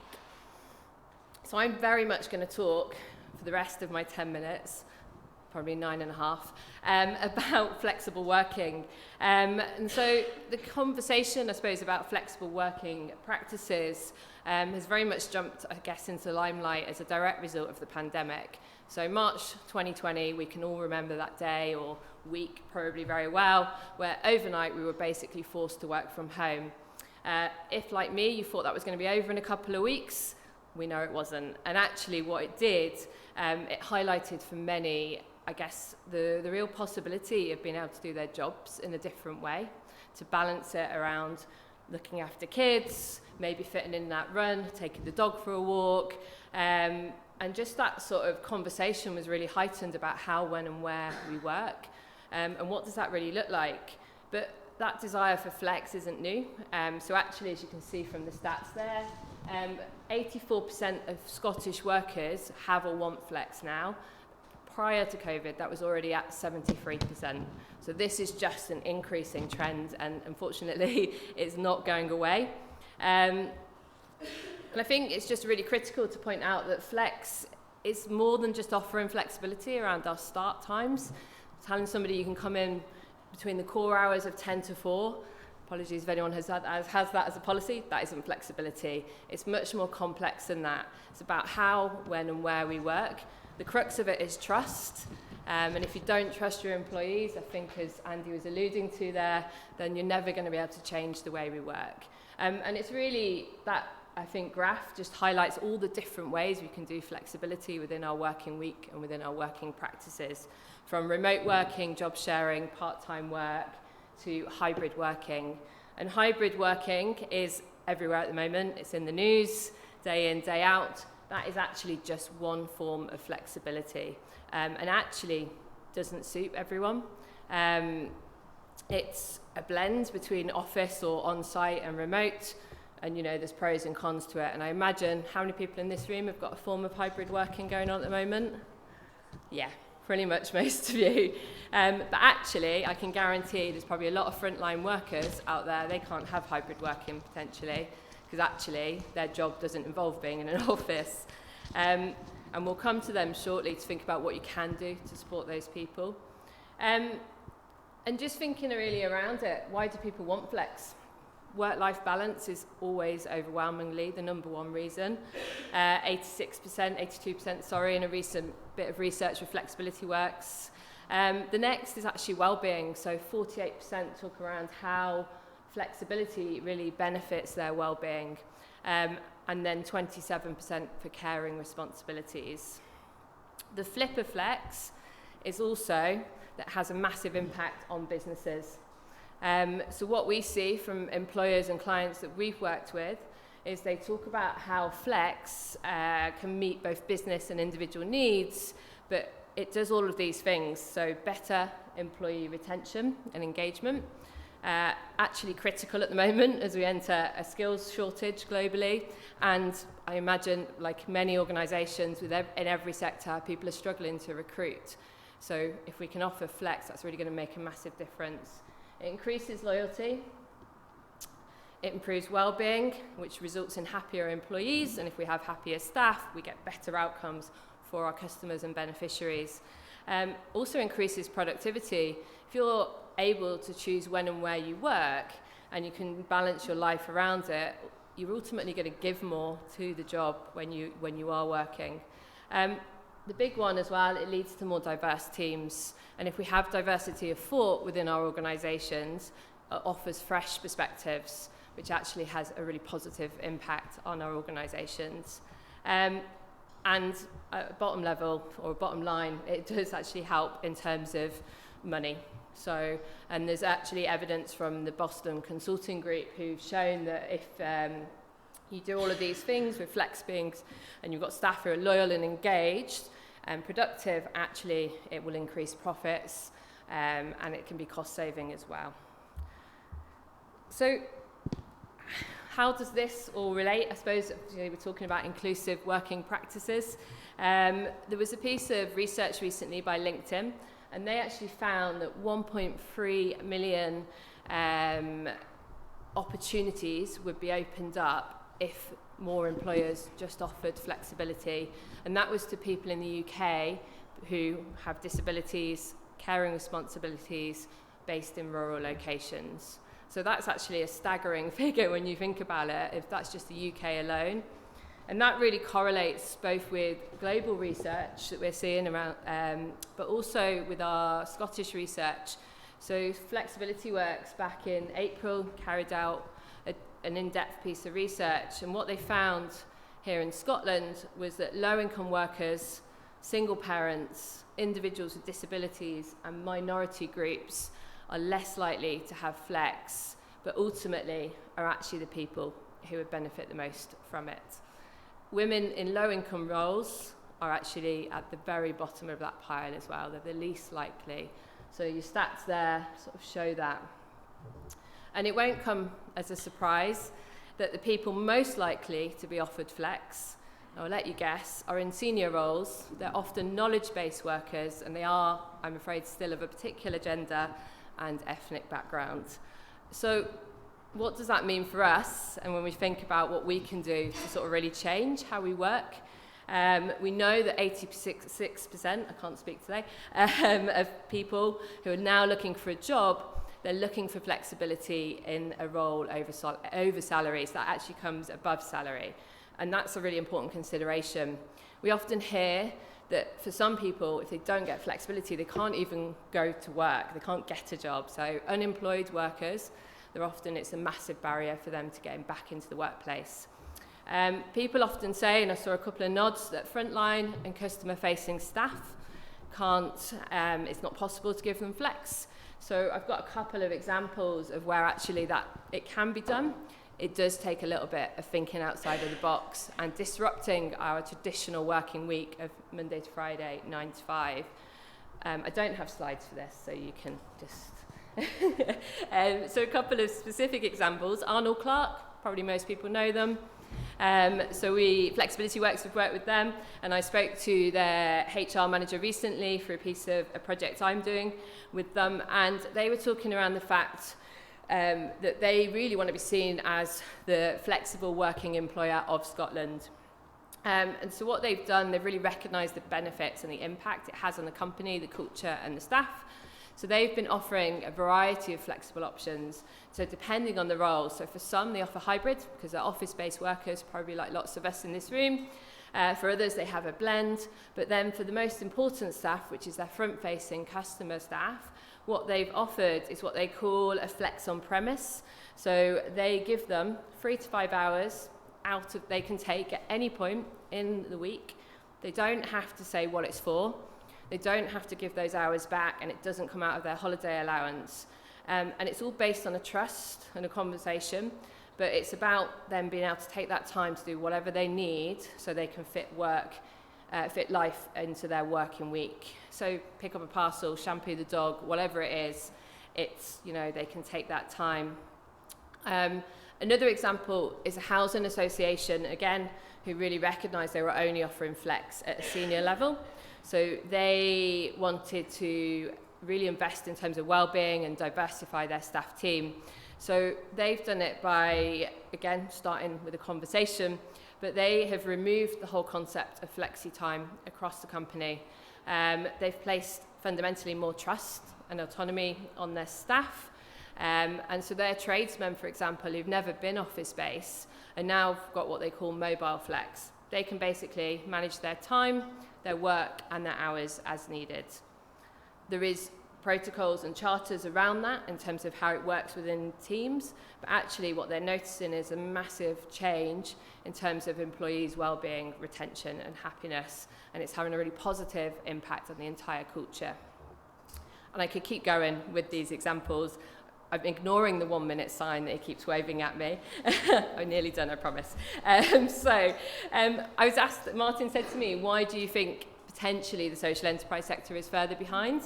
I guess going to make an assumption, but I think often in this sector, having worked in it myself for many years, we work in it because we're passionate and we believe in the cause. We want to make change happen, so we're always putting those people or causes at the forefront of everything we do. Unfortunately, that is often at the detriment to our employees, because we know we have limited capacity, we're under-resourced, people are doing way more hours than they should, and that has a knock-on effect over time. So whilst I don't think flex is the only answer, I do think it's a part of the solution. And if we can start to put our employees first, we'll actually still benefit the cause because we'll have happier employees. And I know Gail will talk a little bit probably more about that. So some very, very quick top tips. At a simple level, I think it's about putting people first. We need to recognise one size does not fit all.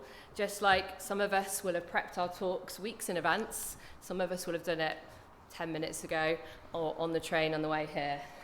Martin caught me. But we all work in different ways at different times, and we need to, if we're going to really move away from traditional working weeks, we need to really start with that one size doesn't fit all anymore. Starting with a conversation is the key. Trust is absolute critical and the foundation of true flexibility, and actually brilliant workplace cultures is where there's trust. And it's taking that time out, actually taking some real time to step away from the day-to-day, to review and reflect on what you do and how can you actually develop and, you know, transform your working practices. Listen, share learning and insights across organisations, and my favourite is actually innovate and get creative. You know, Arnold Clark have done it, and they're a UK-wide employer, so if they can do it with thousands of employees, we must be able to do it in smaller organisations. And I think the other is role model. If you want to make a point of saying, I'm leaving at this time today, not because I'm picking up the kids, great if you are, but also maybe it's just because I'm taking my dog for a walk because it's sunny outside. That's as important to somebody's well-being as those care and responsibilities. And the more we have those conversations and start to normalise it and talk about it, that will have a knock-on effect. And the other one is actually training. Your people managers, those middle managers, they're actually the linchpin. They're the ones who have to battle up and down. So invest in them and give them the tools that they need to support their teams. And I'm going to leave you with a quote, which is, as somebody said to us, we have a duty to look after our people because they are our greatest asset. And the rest of the quote doesn't fit on the slide, but what they talk about is if someone's worried about getting their children, struggling with the menopause, or lost a loved one, they're going to find it much harder to concentrate and do their best work. So it makes absolute sense for us to help them because it's the right thing to do.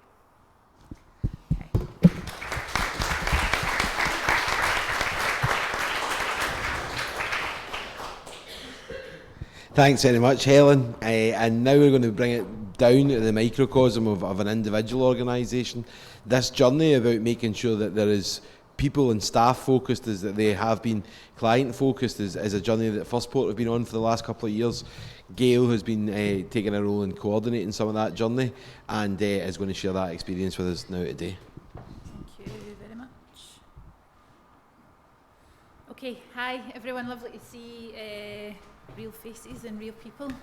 First time for a wee while for me, so thank you very much for being asked to talk.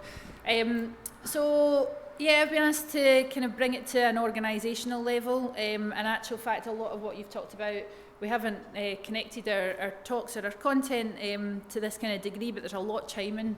And I think probably I've just been the benefit of fluke rather than experts. So these guys definitely are the brains behind it, and I've kind of fallen into the journey that I've taken Firstport on.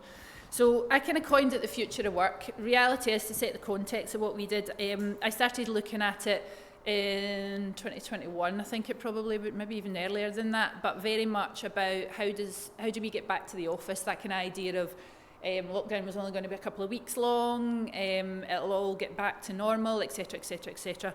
So my kind of starting point for what we've gone on and what has turned out to be a bit of a journey was very much, how do we get back to the office? What does that look and feel like? How do we keep each other safe? How do we make sure people are comfortable? Blah. And it was really initially, I expected it to be a kind of short-term work strand, to get in, get back to work, blah. But actually the conversations that I had with the staff and some of the reading and some of the learning that I was doing made me realise that there was a huge potential to do a bit more than just return to an office. And that there was the opportunity for us to look at what we do, who we are as an organisation, how we support staff, how we operate, what is expected of staff, and to really start to kind of make some changes and push some boundaries. My starting point, the return to the office, very much kind of very quickly led to a broader staff consultation, which in my time at Firstport we've never done. I've been there for a number of years. So for the first time ever, we went out to the staff and we said, what do you think? What do you think about working for Firstport? What do you like? What do you hate? What do you want to change? How would you like to change it? And in actual fact, what came back was really interesting. The data was really interesting. People's opinions, funnily enough, were really interesting. And it was largely positive, but there were some clear areas for improvement. There were people telling us about things that they didn't like, that I was kind of like, all right, I thought that was all right. And all of a sudden folk were going, do you know what, it could be a bit better. And it really kind of got me thinking about how we can make those changes, what we would need to invest financially and otherwise, how big that ask actually is, and whether we could do it quite easily or not. And it got me thinking about how we could be a better employer and how we adopt a much more staff-centred approach to what we do, prioritising, and this was the key thing for me, staff's health, well-being and happiness were those kind of three words that I kept coming back to. It wasn't about really operations at that time. It certainly wasn't about money. It was about how do I keep my staff well. And that took me again on to the next stage of my journey, was around researching some of the more progressive organisations out there. So I found the term progressive organisations. You can kind of guess what it is, but I'll go on to it in a wee second just to explain what I believe it to be. And I wanted to know more. I wanted to consider what it meant for Firstport, so I went digging. And there's some really nice examples in third sector, some really nice examples in the UK, but I kind of went beyond that to look at what else is out there, what are other countries doing, how are they doing it, and I kind of stumbled across an organisation called the Corporate Rebels. These guys absolutely are the experts in the field. Have a wee Google at Corporate Rebels. That's where I got some of my kind of inspiration, I guess. And I was inspired around what they were talking about and around us organisations being more progressive, about putting staff first, about doing things slightly differently, kind of moving away from the traditional structures and the traditional behaviours and doing things a bit differently. So this research, the staff consultation, the good conversations that I was having with people, took this work strand from being about getting back to the office to very much an organisational priority. It became a biggie for me, about the type of organisation that Firstport is, how we're structured, how we operate, how work is led and managed and delivered, and the impact that working for Firstport can have on health and well-being and happiness. So I'll touch very briefly on what I mean by a progressive organisation. I'm going to do that thing of explaining what it isn't in a kind of back to front way. So I would say it's not a hierarchical organisation. So that traditional model of command and control, a couple of people at the top, a few more people in the middle, the bulk everybody at the bottom, they're the ones that actually know best, but they don't get to make the decisions. So it's not a hierarchical organisation. It's not a matrix, which can be a bit confusing. Nobody's really quite sure who does what. Nobody's really quite sure who they talk to about what. It's quite complex. It's quite time-consuming to get any answers or make any decisions. It's not a matrix organisation. It's not a satellite organisation where you've got lots of individual teams, or globally lots of individual entities who are fully resourced. They've all got their HR, they've all got their comms, they've all got their ops, but nobody really talks to each other, so they're all making the same mistakes, they're all kind of making the same learnings, nobody's sharing anything. It's not a satellite organisational structure. And the inverted pyramid, it's very similar to the hierarchical, but it's still got that kind of idea of command and control. Again, it's not that either. So it's really not a traditional organisational structure. It's much more about individual teams, having what they need to be able to perform, and need being the information, the resource, the decision-making power, the budgets, the people, etc., etc. They have all the information and all the knowledge, and they're trusted, going back to Helen's point, to make those decisions. There are no leaders at the top. The leaders are there to support, to advise, to challenge, and to lead the organisation, not to tell people what to do. Teams are connected, so people are talking to each other. We're not siloed working. Folk are learning lessons. They're sharing what's worked. They're sharing what's not worked. And vitally, staff happiness, wealth, health and well-being are considered success factors. So those things, are the people that are working for First Port happy? That's really important to me. And it's just as important as, are we delivering on time and are we delivering on budget? So that's kind of my view of what an organisational, I've only got a minute left, a progressive organisation is. It's much more than a structure though, and going back to Helen's, I'm not going to flog a dead horse, but for me it's about trust. It's about trusting people. It's about giving them autonomy and responsibility to do the job that, for First Port, they'd been doing for years. Particularly during COVID, they'd been doing at home with their kids, their parents, their families, their dogs, all the individual needs that we had. They'd done that in addition to everything that had been going on. They were embracing challenge, they were embracing change, they were experimenting. They were learning from things that had gone well, learning from things that hadn't gone well. And I was encouraging the leadership team and myself and all of us to take a wee step back and just to see that as success. So rather than everybody having to be in each other's business, it was like the teams have got what they need. Let's trust people to make the right decisions and to work in a way that is best for them. For me, it was really about treating people as adults, if I'm honest. And so there was a lot of research going on behind the scenes, and a lot of reading and a lot of thinking for me, but I didn't want to get people too much into the theory of it, bogged down in the theory of it. So I was doing that bit, but I was starting to drip feed some things, some changes.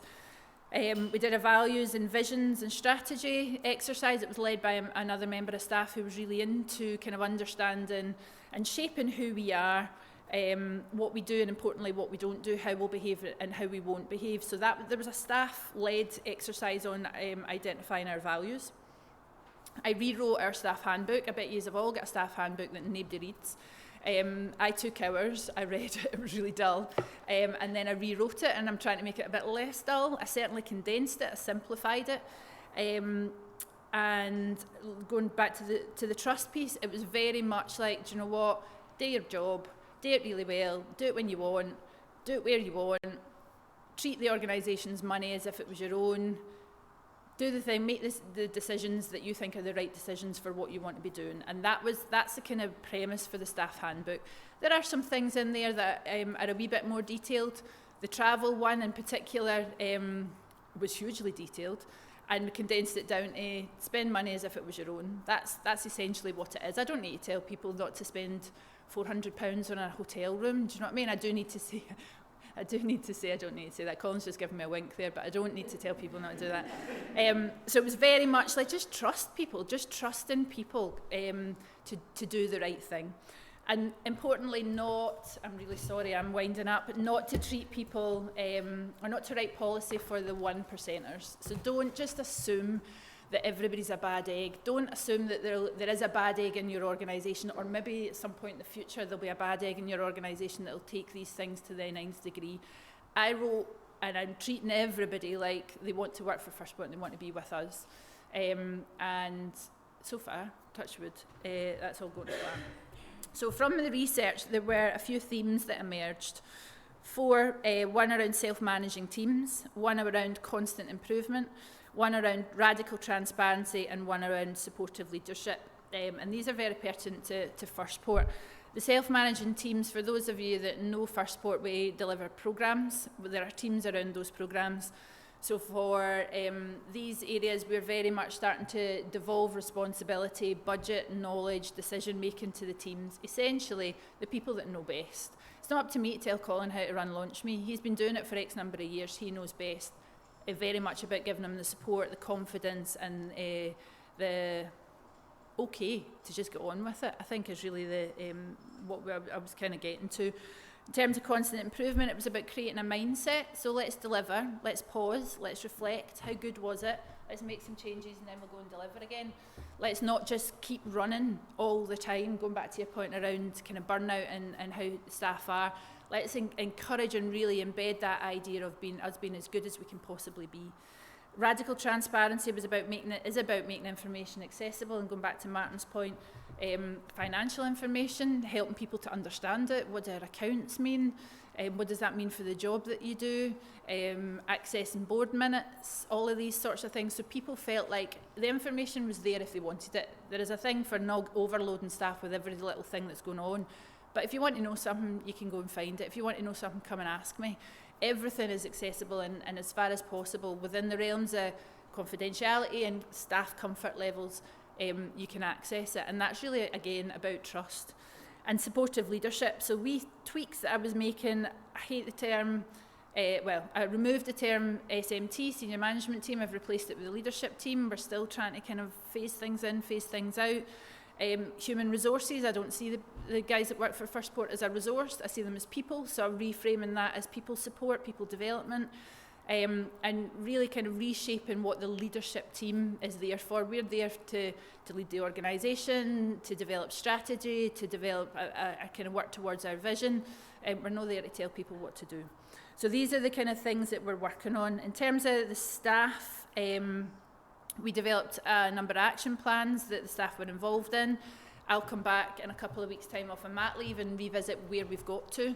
And the idea being that some things have been embedded, some things are really in a good place, some changes are really embedded, others they experimented with and they didn't like, and we're going to revisit those action plans and keep moving forward with this. So the journey of First Port becoming a progressive organisation doesn't end with in October or whenever it might be. It's a constant journey of how good can we be, how much can we change, how forward thinking can we be, and how much can we make sure that staff and their well-being and their happiness and how they operate is at the forefront of what we do. I've kind of went on a wee bit there, and apologies for that, but I hope that gives you a bit of a taster for the First Port journey. There's a couple of guys in the team. I'm certainly here for a wee while as well, so please come along and have a wee chat to us. I can give you a bit more detail about it. But it was very much about trusting people to do the right thing and to do their job really well. And the First Port team in that respect have done it. So don't be scared. Don't be scared to kind of let people get on with it and shape what they do and how they work, because they know best. Thank you very much.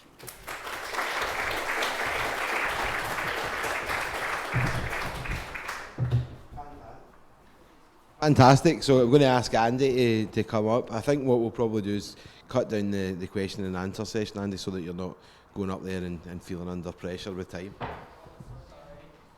No, sorry, no, listen, I don't think anybody's got anything to apologise for.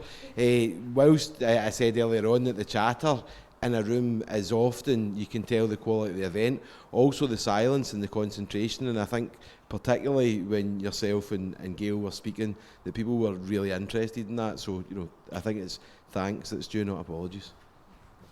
I think I'm okay with this. Okay, so I will be quick despite all that. I thought what would be useful is just to sort of share off the back of the couple of examples you've heard, what's a simple sort of technique or practice or approach that you could use in your workplace that takes you in the sort of direction you've just heard. So maybe you're already well along the road to being a progressive organisation. Maybe you hadn't even thought about it, but wherever you are, what can you do? And for me, this kind of anchors to the phrase, doing the kind of work you've just heard might not be easy, but bloody hell, it doesn't need to be complicated, right? So how can we do something simple? Well, I'm going to take you through this technique in the context of a real-world example. Some of you might know planning departments in local authorities. If you've ever tried to put an extension on your house or a conservatory or any of those things, the planning department is going to take your application, process it, give you a decision, and essentially the decision says, yes, build it, or no, don't build it, or yeah, build it, but follow these conditions. You with me?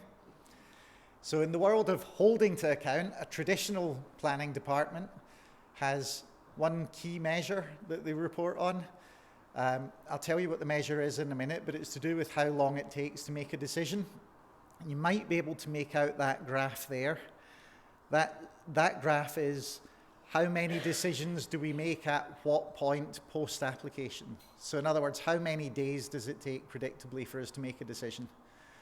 You might notice there's a massive bloody spike on the graph. That spike happens to be at 56 days. Does anyone want to suggest to me what might be going on in the world of holding to account? It's not a trick question. 60 days.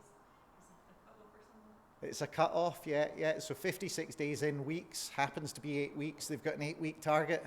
So what does the system do? Well, it makes decisions in 8 weeks. What do you think the purpose of a planning system is? Is it to make decisions in 8 weeks? Well, again, I'll not whistle the tune and ask you to tell me what I'm singing. The purpose ain't make decisions in 8 weeks, is it? It's make good decisions.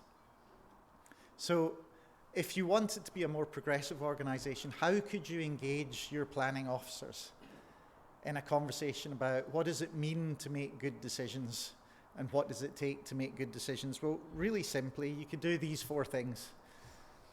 So I'm going to walk you through those 4 steps in a planning example.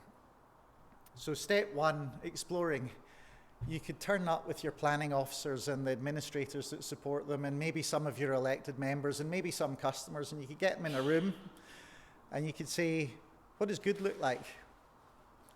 And they might tell you the things these folk told me, which is things like, well, yeah, making a timely decision does matter, but timely doesn't always look like 8 weeks.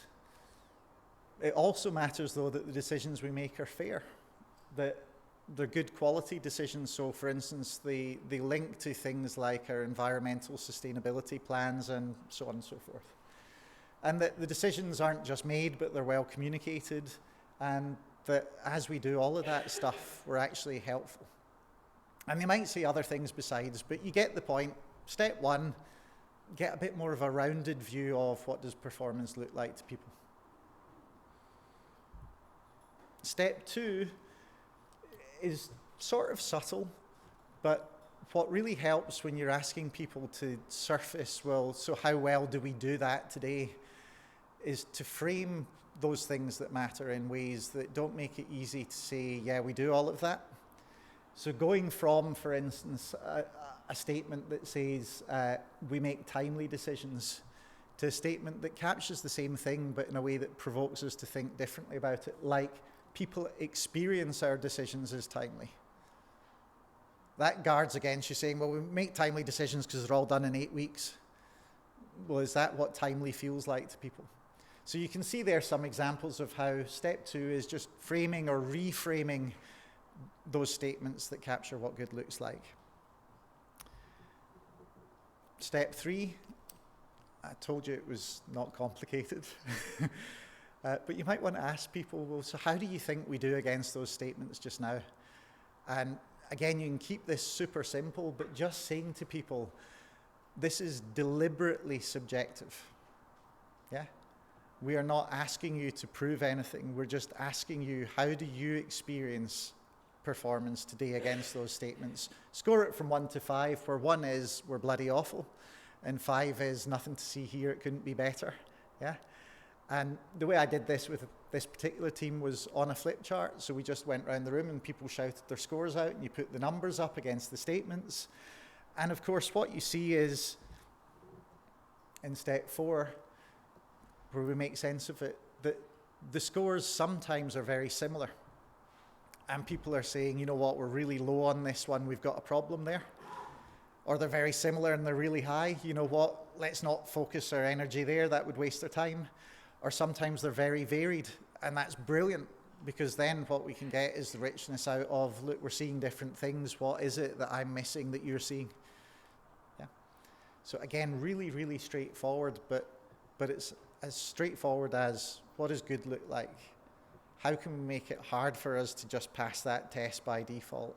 And then how can we share our subjective experiences of that to get to a sense of, what does this mean for action? And so just to finish off the example, when I did this with this particular department, that process I've just talked you through took an hour. Yeah? So not like, let's go and write a new corporate plan, it's let's have an hour. What came out was these 3 statements were where they wanted to focus, and they were linked. Because what they surfaced together was people don't experience their decisions as timely because the way we reach the decisions is not helpful. Because what people actually tell us is, you know what, we're not going to give you a clue as to whether we're going to say yes or no to this until 8 weeks, and then we're going to give you the final decision. And so people go through 8 weeks of process to be told no, and they say, well, your reasons for refusal are bloody obvious. Could you not have told me that on day 1, and then I'd have put a different application in? Yeah. So what did that mean for the team? Well, it meant they reframed their work from our job is to make good decisions to actually, no, our job is to help people propose good development. So now as planning officers, instead of working on how do we process planning applications, it's how do we get ahead of the application process so that when we get an application, the answer is yes. Yeah, much more helpful, much more timely, much more fair, easier communication. So I hope that makes sense to you. Really what I want to leave you with, though, is that dead simple process. So if you're thinking, how could you put a toe in the water of being a progressive organisation, I would suggest start there. Just go have a chat to people about what does good look like.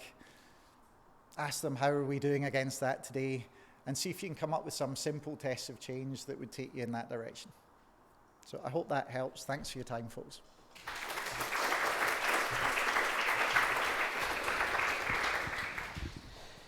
Fantastic. We are about at the time that it's time for group discussions. So just by a show of hands, who would prefer to have the full time for group discussions? And the next option will be who would prefer to shorten that by 5-10 minutes to give more time for questions. So just full time for group discussions. There you go. Some questions? Okay, fantastic. All right, happy days. I just go on to Slido just now, and what was that? Yeah, who wants lunch? Everybody put their hands up. That's not an option. I thought everybody would say group discussions because we'd ruin questions. Everybody knows the point of asking a question is make yourself look good in front of the room, and now we've made it anonymous, then what's the point there as well? So I just encourage folks to come and ask some questions on Slido while we're doing. Just before we do that, we're going to go back to that original poll. The first question was, who do you think makes the decisions? And the next question is, after listening to that, who do you think should make the decisions? So has that changed at all? Before we had overwhelmingly that it was staff and senior managers within, or the senior managers on the board that make the decisions. And now, because we've went into Aberdeen and made a mixture of the above to be the mixture of the below, then I'd like you just to say, who should it be actually? Who should be making decisions? There we go. The board and senior management, this was who primarily does it before. So that's just a quick reminder. And now if we can just move on to the new question of who should it be.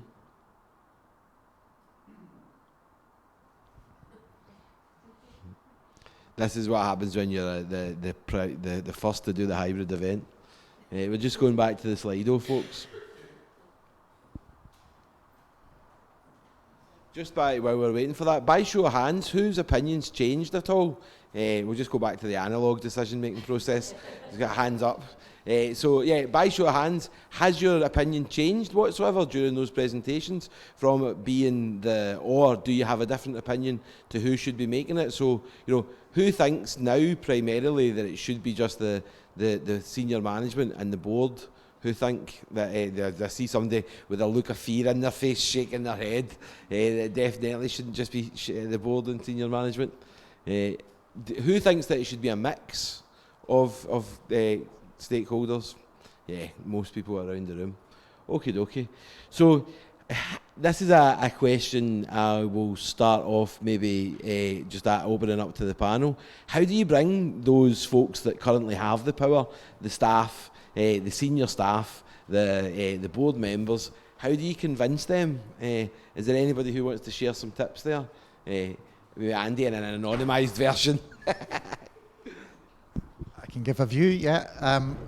So I think what I'd start with is very often when I'm talking to folk that are at that level, there are two things going on. The first one is they know that actually they don't really have the power that people believe them to have, or the control that people believe them to have. So often I find with those people, what appeals to them is a sense of, well, actually, given that we already know we don't have that power and control, the added value here is how can we really put our energy into helping people make good decisions at the sharp end, because that's what we need them to do to manage the risk. So I think if they're already in that place, they're already looking for how do we get better decisions made out there in our organisation. If they're not already in that place and they think they've got control, the best thing you can possibly do, in my experience, is to get them to go and have a walk around on the shop floor and just see how much control they really have. It's, you know, because the big fear in my experience is what's the risk of devolving decision making. And typically when you go and look at the reality of the decisions that are being made in practice at the sharp end and how they're manifesting, it's a different risk that comes to the mind. It's, oh my God, the decisions aren't as good as we thought they were. So show them the reality. Anybody else have anything that they want to add into that, or is it? Yeah, we did. Can everyone hear me? I feel like Beyonce Online. Oh, online, sorry. Right, I'll go Beyonce. I think the assumption that people who are in senior management teams or at the top, or however you want to describe it, don't make mistakes or don't make bad decisions is an anomaly. So that idea that if you're a chief exec or a deputy chief exec, you only make good decisions is a joke. So when I was having these conversations with the leadership team, and we were saying, but there was feedback of, well, what if somebody makes a wrong decision? What if we make a wrong decision? How is that okay for us to make a wrong decision, but it's not okay for somebody else in the organisation to make a wrong decision? So challenging that assumption, that thinking from those at the top, and I would challenge even using that word, but that idea that they always make good decisions, that chief executives or deputies or senior management teams or leadership teams, whatever you call them, nobody in those jobs make mistakes. It just doesn't happen. So everyone makes mistakes, so it's about creating an environment where that's okay, where there's not a fear of failure, and also that there are checks and balances, that it's not bandit country in Firstport. It's not everybody just going away and doing whatever they want. There are checks and balances. And that's around supporting people to have the confidence to make decisions, supporting the idea that things can go wrong and that's okay, because things will only fall so far and then somebody will catch them. So I think there's a bit of all of that going on for me, but the big challenge that I put to the Firstport leadership team is that we make mistakes and we make poor decisions all the time. So don't kind of have that level of arrogance that if you're in a certain job then you're always right, because that really isn't the case for me, I don't believe.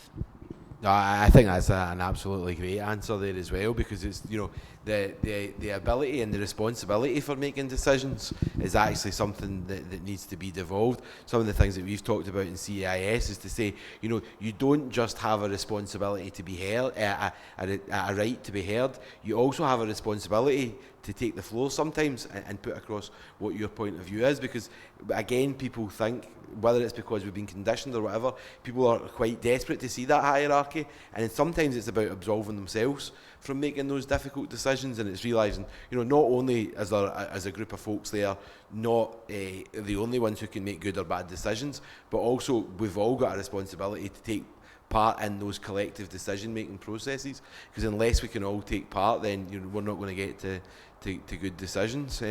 One of the things that struck me on the particular journey that we've been on in CEIS is that we needed to change up the way that we gather information and the way that information is shared. And I was just wondering whether it's around flexible working or progressive organisations or within this help to account system. What do you think has to change between the way that organisations have traditionally gathered and used information and the way that's needed? And is information really fundamental to that change in culture?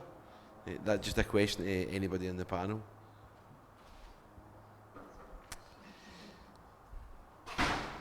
Any thoughts, Andy? There you go. I can see how this is going to pan out. Muggins goes first. Yeah. So the phrase I really like in this, if any of you are interested in looking it up, there's a guy, David Marquette, talks a lot about this. His book's Turn the Ship Around.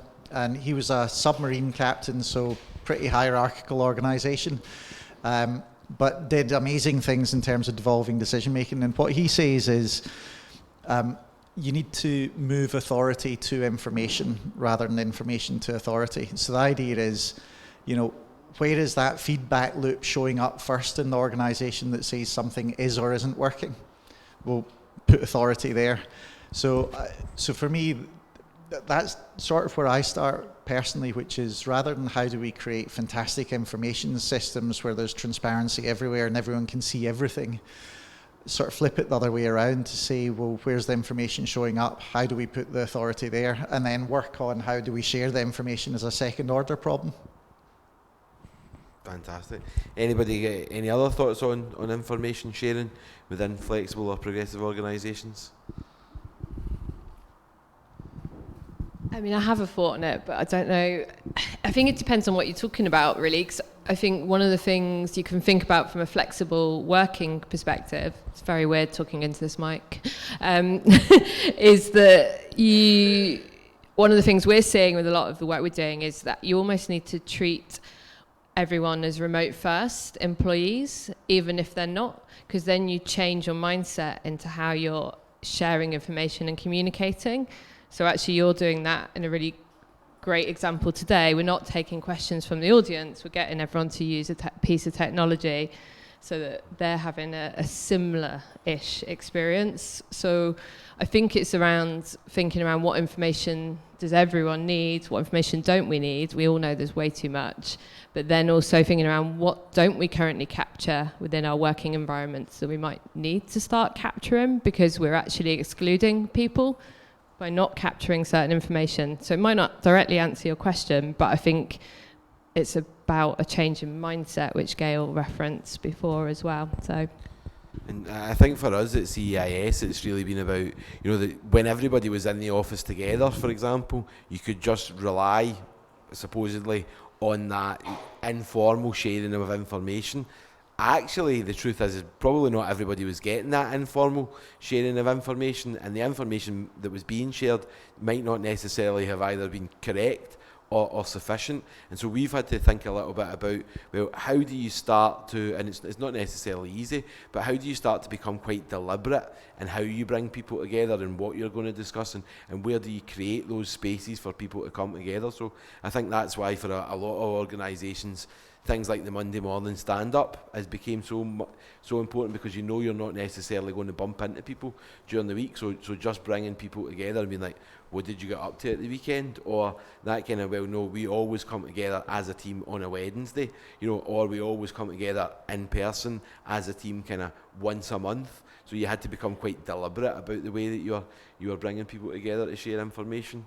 I think one of the things that I was also struck by in terms of progressive organisations was the ideas behind rhythms and rituals. So, things that you did repeatedly or things that you did kind of specifically. And I was just wondering, are there ways in which you come together, or frequencies in which you come together as a team now in Firstport that's changed the result of some of this work, Gail? Yes and no. And I've been out of Firstport for 6 months on mat leave, so it may also have changed. But we had weekly team meetings that then were reduced to fortnightly team meetings because it just felt too much. We had informal meetups that, because people wanted to do that, what you're getting up to at the weekend kind of connection. They were at different points in the week for those that were part-time or those that maybe didn't start till a wee bit later, etc., etc. So we had lots of these, or some of these things put in place. My understanding is that we're now 3 years into kind of working from home, and not everybody's loving them. The catch-ups maybe aren't as busy as they used to be, and that sort of the kind of novelty or the connections are maybe not there that they were at the start of all of this. So I think one of the things for me coming back into the organisation is how do we help reconnect people better? And I think that's going to be a challenge regardless of the future of work stuff, regardless of the work that we've done around progressive organisations. People want to connect, but don't necessarily want to be in the office. So how do we build those connections without mandating? That's the other thing that I'm quite keen not to do, is to tell people where they need to be and what they need to be doing. But ultimately, if there is a desire to connect better as teams and as people, how do we do that really well? So there were things that we had in place. My understanding is that they're not all in place. Some of them have fallen away. So how do we kind of rebuild some of that? I think is going to be one of my priorities coming back. And when you've met with organisations across the country, Helen, how have you seen different ways of people, coming together and connecting, which isn't like on Friday between 3 and 3:15 you will be having fun? You will have some forced fun. Yeah, we've all been there. Again, I think a bit like what Gail's saying, like connection is actually really, really critical in the kind of changing nature of work. Connection, collaboration, communication, they're all fundamental skills though that we just need as human beings in the workplace. But we see all sorts, and again, I'm going to reference, but we can learn so much from remote first teams. These were people doing it prior to the pandemic, and some of them have got some amazing ways of connecting from, again, forced fun, but they do a weekly kind of playlist around Spotify. It's actually quite simple, but it's on a theme, and it's getting people to share a little bit of that personal preference, and they choose a winner from the most kind of the best song on the theme. We've got the kind of informal catch-ups and tea breaks, but we have the in-person connections. And every remote first team that I've worked with talk about, actually, we might be remote first, but we still get the value of coming together in person. So once a quarter, they might block out a week, and they have the budget for some of these guys to do that, and they have a full lovely retreat somewhere exotic. Here in Scotland, in the social enterprise sector, potentially we might have to downgrade from that exotic week, but it's that value of going once a month, we're going to come together for a full day, but actually we have to stop everything else. People have to switch off their emails. You have to put your I'm in the office on as opposed to you're out of the office. I think that's really critical. So you change in that approach. Again, it's all about that shift in mindset. I could give a whole list of other examples, but I'm very conscious of time, so I'm going to... Fair play. No, thanks very much, Helen. I mean, certainly what I'm going to take away from this is a kind of feeling that actually you have to be quite deliberate about it, and you have to have conversations, because what works for your team isn't going to be what works for everybody's team. So we can't give you a one-size-fits-all, but by going out and speaking to your teams and trying to understand what's important to them and why it's important, and by keeping going with that process, that you've got a chance there. And I think as folks who might be described as leaders within the organisation, although I think actually everybody in the organisation is a leader or has the potential to be, but those who are in those traditional leadership positions, there's kind of responsibility on you, because it will actually make your team perform better, or the team that you're part of, I would say, rather than your team, but it will make the team that you're part of perform better. But also for those right across that team, you've got really a responsibility to participate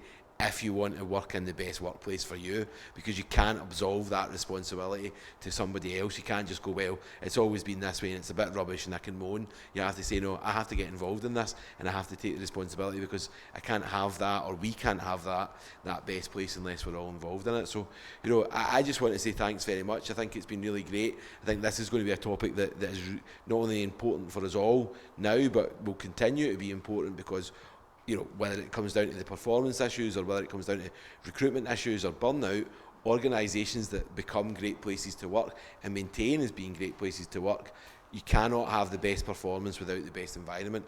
So if you want to maintain your organisation as the best that it can be, this is just going to become a bigger feature going forward. So really excited now. I think we've got about 20 minutes for conversations in the groups, and I'm really looking forward to seeing what thoughts are inspired for this. So just please join me in giving a quick round of applause to the folks on the stage.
intuitive decision to intuitive decision. Had, and other people were saying they'd managed to engage with communities further away than they would have, or bring people together who were geographically disparate. Fantastic, thanks very much. Anybody else that'd like to feedback from their table? Have you got somebody that can feedback from online, Joe, or are they still busy? Yeah, they're not. Okay, I think that's a strong signal that what people actually want to do is go for lunch. Shall we just say that then, eh? Rather than flogging a dead horse? Okie dokie. Right, thank you very much, folks. You've been great this morning. Just one last thanks to the folks on the panel, and thanks very much, folks at home. I'm sorry you can't have any lunch, but hopefully you've got something nice. All right, see you after lunch, folks. Thanks.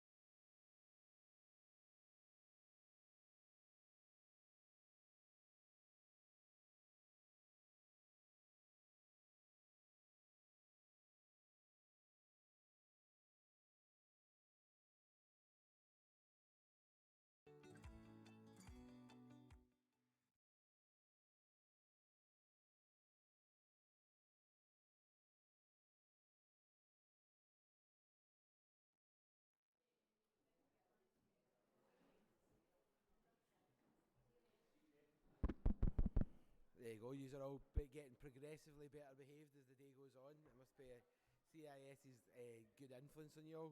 Listen, thanks very much for coming back after lunch.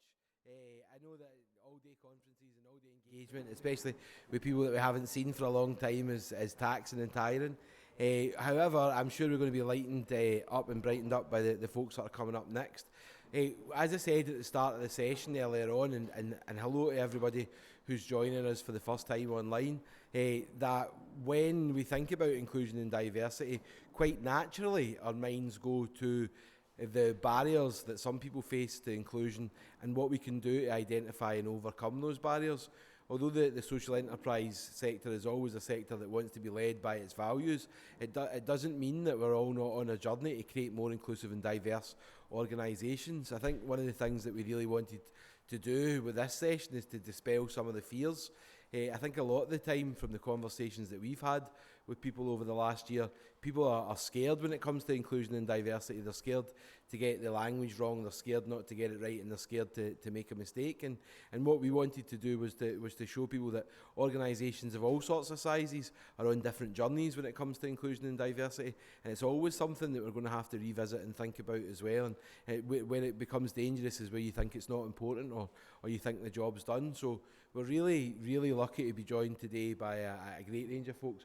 We have Colin Lee from SEMVO, who are the Council for Ethnic Minority Voluntary Organisations, who are the leaders when it comes to supporting the voluntary sector to address inclusion and diversity. We have Naomi from Inclusion Scotland, who have been supporting employers right across the country to think about how they can make their organisations more inclusive as well. We have Lindsay from Social Investment Scotland, who's going to tell us a little bit more about the journey that they've been on.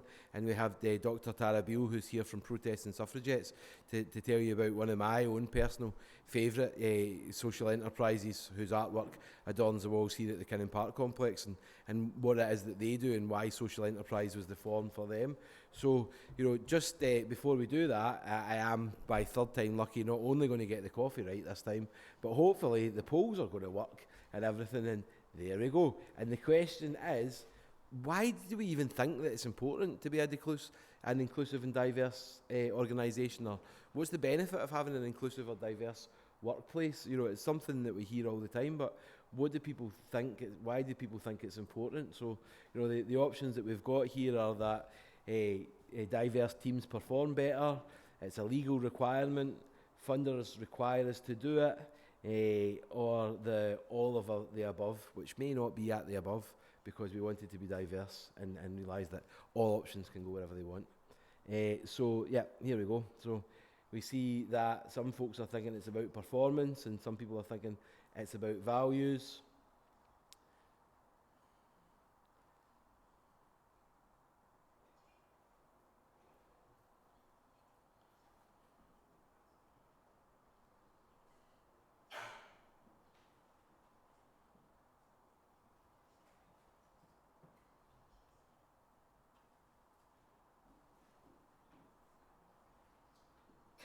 Just give it another wee few seconds and let people come in. I am probably not that surprised, but very pleased to see that folks here have got an understanding that's all of the above.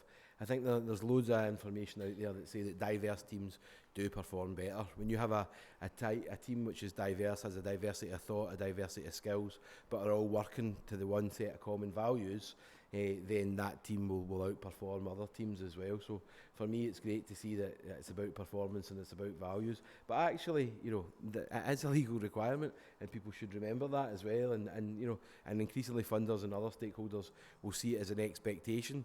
When it comes to procurement, it's coming down the line with net zero, that it will be a big requirement for the sector, not only to be able to talk about this, but to demonstrate what they were doing. So with that in mind, I'm going to invite Colin to come up and take us through this session. And thanks very much, Colin. Thanks for that, Martin, and thanks for inviting me along today, and delighted to be here, although not so delighted to speak after lunch. It's the graveyard shift, and I can always see you sleeping a bit, so hopefully it's the food and not me being boring, okay? So I'm just going to spend 5 minutes, first a two-part, in fact, just to set the scene a bit, and so that's giving you a bit of context about the discussion that's going to take place. But firstly, just a customary thing about SEMVO. So SEMVO, we're a national intermediary organisation. We're a strategic partner of the Scottish Government Equality and Human Rights Directorate.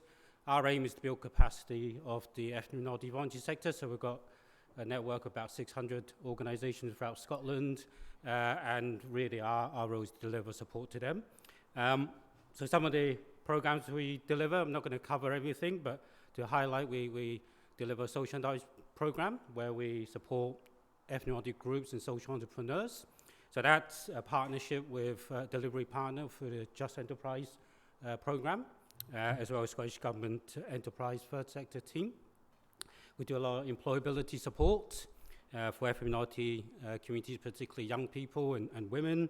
And we have a race equality mainstreaming program where we provide free consultancy support to public bodies and third sector organisations. And some of the organisations today, third sector, social enterprises, are very welcome to come on board with that, and that's funded through Scottish Government, and that's really as part of the Scottish Government's race equality framework. So that really is very much a whistle-stop tour what we do. One final thing I think wanted to raise is one of our social enterprise pieces of work is to try and increase ethnic minority representation on on actual social enterprise boards in particular. So if any organisations want to come to us and help promote and maybe run events to deliver some of those events targeting BME communities, then please by all means speak to us. So, setting the scene. Now, I think the starting point is very much about COVID. I think COVID actually highlighted a lot of systemic racism, institutional racism within not only Scottish society, UK society, but across the world. And that's very much about access to health, to employment and other services. And as institutions, as a society, there's systemic and racism and white privilege that actually goes on. And obviously the actual high disproportionate rates of death among BME communities actually highlighted that. On top of that, you had Black Lives Matter, and that again with the murder of George Floyd actually raised a whole feeling of anti-racism across the globe, and I think that had very much a ripple effect on the actual institutions within Scotland and UK as a whole. And that ripple actually permeated to the Scottish Parliament, where they did an inquiry into race and employment, and you know, I think what came through was really no surprise to the race sector, that basically there was employment and racism went hand in hand as part of systemic racism. So in response to that, the Scottish Government and a whole lot of public bodies actually very much looked at racism and anti-racism as basically something that needed to be addressed. And it was quite interesting to see that the Scottish Government you know, what it's very welcome because we never heard this before in the decades that I've been in the race sector anyway. They're really starting talking about institutional racism, using the kind of language as systemic racism. And, you know, that's very welcome, and that shows basically the context of anti-racism that we're actually very much working within at this stage. And on top of that, what you had was the Minister for Fair Work in particular actually had a summit with senior leaders, the public bodies, chief executives, and they signed up to a pledge within the public sector, which is very much about tackling institutional racism. And again, that's the language and terminology that's very much used at this stage, and that really sets the scene, the context as to why equality and racism is very much high on the agenda at the moment, and obviously part of our discussion today. So setting on that, the back of that, the Scottish Government Social Enterprise Action Plan 2021-24 took on board very much about that approach about anti-racism. And obviously social enterprise organisations here today, you know, the actual Scottish Government enterprising team are very keen to make sure that, you know, you talk about inclusive economy this morning, about workplace practices, about the social enterprise sector actually very much addressing that and making sure your support and services are actually targeting ethnic minority communities. So I think there's a whole raft of things that's going on, and one of that is very much about trying to increase representation, as I said, of ethnic minority people onto social enterprise boards, and that's why we are actually working in the government to try and promote that piece of work. So what we're finding is also is very much not only the context of government, of third sector, but funders as well, is very much looking at equality. So there's a real funding climate about looking at anti-racism and systemic racism. Joseph Rowntree Charitable Trust, for example, you know, their legacy they've discovered through research was actually based on slavery. And they've actually come out and apologized for that. There's a few funders are very much the same, and they're looking at very much about how they actually do reparations and having anti-racist strategies because of that. And basically, general funders are very interested in this agenda at the moment in terms of equality, anti-racism, and intersectionality. So this really sets the ground as to why I think equality is important at this stage. It isn't about doing good pieces of work. It's about a journey I think we have already started, but I think it's about how we try and take that forward a bit. It's not about small pieces of action, piecemeal things. It's about a more strategic approach to developing that. In the second part, I'm going to talk a bit about how we can do that, to give you a bit more insight and confidence to take that forward in terms of addressing race inequalities. But basically, this session is really just to give you a context and really just to try and re-energize some thinking about how we tackle inequalities. So that's a very quick 5 minutes, which I promised. I'm going to pass you back to Martin. Thanks.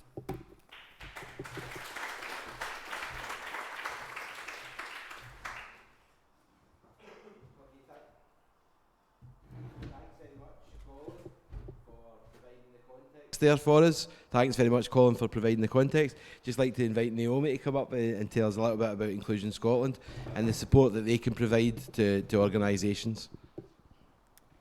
Just get ready. There we go. Hi, everybody. I hope that's...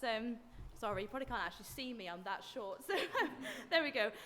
So I'm from Inclusion Scotland. We're a national disabled people's organisation.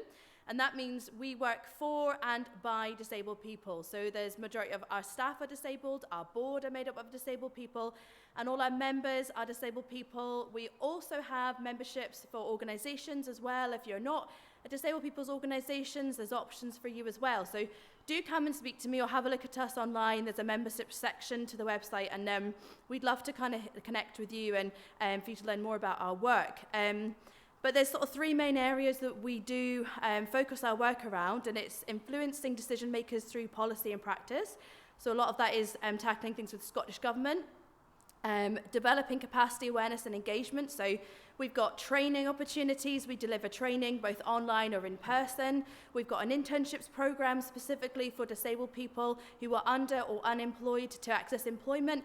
And we work with organisations. Some we have funding for, but that's quite limited. Some we can provide support to organisations in the private sector through consultancy as well. And then we also work with obviously other organisations and DPOs to connect those all together. And then thirdly, we support disabled people to be decision makers themselves as well. And that's a really important part of our work. So I'm just going to move on. So just to give you a little bit of information to make sure that everyone's kind of on the same page as to what disability actually is. The Equality Act 2010 defines disability as someone who has a physical or mental impairment that has a substantial and long-term adverse effect on someone's ability to carry out normal day-to-day activities. That's like obviously a really big definition. Lots and lots of things can come into that, so I'll break it down a little bit for you.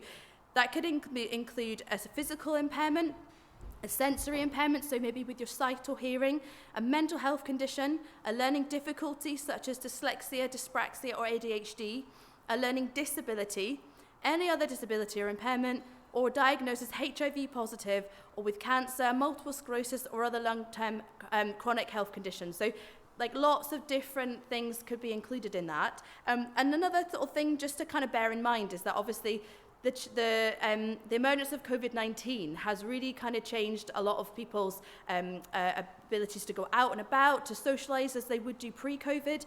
But actually COVID-19 and long COVID is now a recognised long-term health condition as part of the Equality Act and Access to Work. If you've heard of Access to Work before, that's a government funded scheme to support disabled people in the workplace to get grants to support with like the cost of kind of reasonable adjustments. So a long list there, but obviously something to bear in mind about the changes that COVID has brought to that too. So now I'm going to touch on the social model of disability. And the social model is something that disabled people's organisations and a lot of disabled people really do strongly associate with and follow. So the social model of disability is focused on disability caused by social barriers. So the deficit is with society and requires societal solutions. It's not to do with the disabled person individually trying to make themselves less disabled in a way. It's about society removing barriers for disabled people. We talk about disabled people, not using terms a person with a disability. I'm not going to get hung up on language here. We all use different terms, but it's just something to kind of bear in mind with the social model. And we talk about what adjustments or support can we provide to ensure people can take part. So you're trying to find out what barriers people have. And often these barriers are split in 4 different parts. So we've got attitudes to do with fear, ignorance and storytelling around disability. You might notice how disability is talked about in the media. And so just kind of be aware of that. And obviously fear is a big thing that we come across with our employers on an everyday basis. And we're here to try and support you to kind of break down that fear and what you can do. Environments, so buildings, furniture, technology. We know that all buildings, there's always going to be barriers. You cannot remove every barrier and nothing is going to be fully inclusive. Please bear that in mind. You can identify barriers and you can try and find solutions to them, but you cannot make it fully accessible. Your organisation might have policies, sort of practices that aren't very accessible for disabled people. Your meetings, your start times, things like that, just kind of consider those areas. And communication, so plain English, sort of breaking down those sort of unnecessary complicated terms and try and use more plain English in your documents. BSL stands for British Sign Language. So, maybe think about how you can be more inclusive in your communications and look at images as well to support kind of text and how you can kind of bring that into your communications as well. And something that we focus on really strongly in our work, and my colleague Alex is in the room as well, is employability. So this is the ability of employers to welcome disabled people as equal and valued employees and to support their growth, development and inclusion in the workplace. And this is to compare it with employability, and this is the perceived ability of a disabled person to be employed by an employer. We're trying to flip this on its head, and actually it's now employers. We've got the disability employment gap in Scotland, and it is growing. Unfortunately with COVID changes and things like that, it's not reducing. A lot of the current policies and programmes have been focused around employability, but the disability employment gap still persists. 20% of the Scottish population are disabled, so have a think about that. That's 1 in 5. So, majority, some people in this room may be experiencing barriers and we don't even know about it because there might be hidden impairments. Just to give you an idea about the disability employment gap rates now, and that is the difference between the unemployment of non-disabled people and disabled people. 80.6% of non-disabled people are in employment compared to 47.2% of disabled people, and that was in 2020, and we don't have the current rates for now, but I would be really interested to know what they would be coming up soon. So our aim of this training and our kind of program, employability training, that we can kind of discuss with people and you can pick up with discussions later, is to help you think about the changes you can make in your workplace to improve the employment of disabled people. And there's quite a few different ways you can do that. Our approach is, instead of what are employees' special needs, it's how do we avoid excluding disabled employees. We're supporting you through the recruitment process because that's one of the biggest barriers disabled people face getting into employment. It's getting through that recruitment process. We put so many barriers we're not even aware of. How can we break some of those down? And we can support you to kind of go through that process and identify it.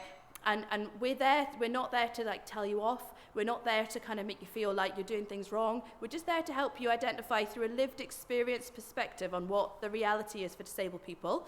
We're here to try and make recruitment more accessible and fair, have an increased awareness of access to work, which obviously I've mentioned is that government scheme.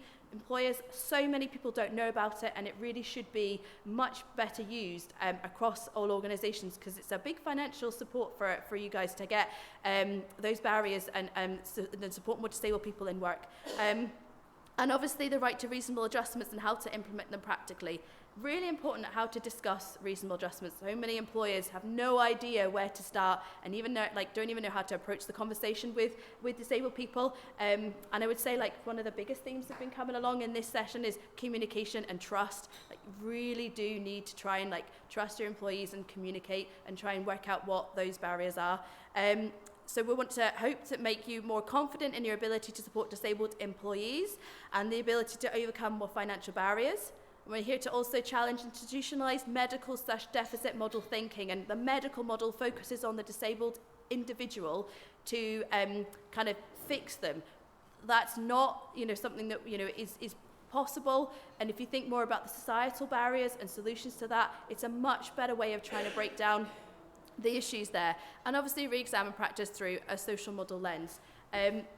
So the challenge is to review inclusive practice and as a benefit both to disabled individuals and the wider workforce and community. And I'm going to go through some of the business benefits now that you guys could really kind of tap into by making yourselves more inclusive. And it's stemming from a lot of the discussions that have already been said as well today, which is just a really nice kind of progression in the session. So, the business benefits, you've got recruitment with skills, more skills and talent in your organisation, you've got more retention, so lower turnover and absenteeism. A lot of people may think that, more disabled people might be taking time off and that it's going to affect your business. It's actually the opposite. The majority of disabled people will unlikely take leave because they're so worried about repercussions of that.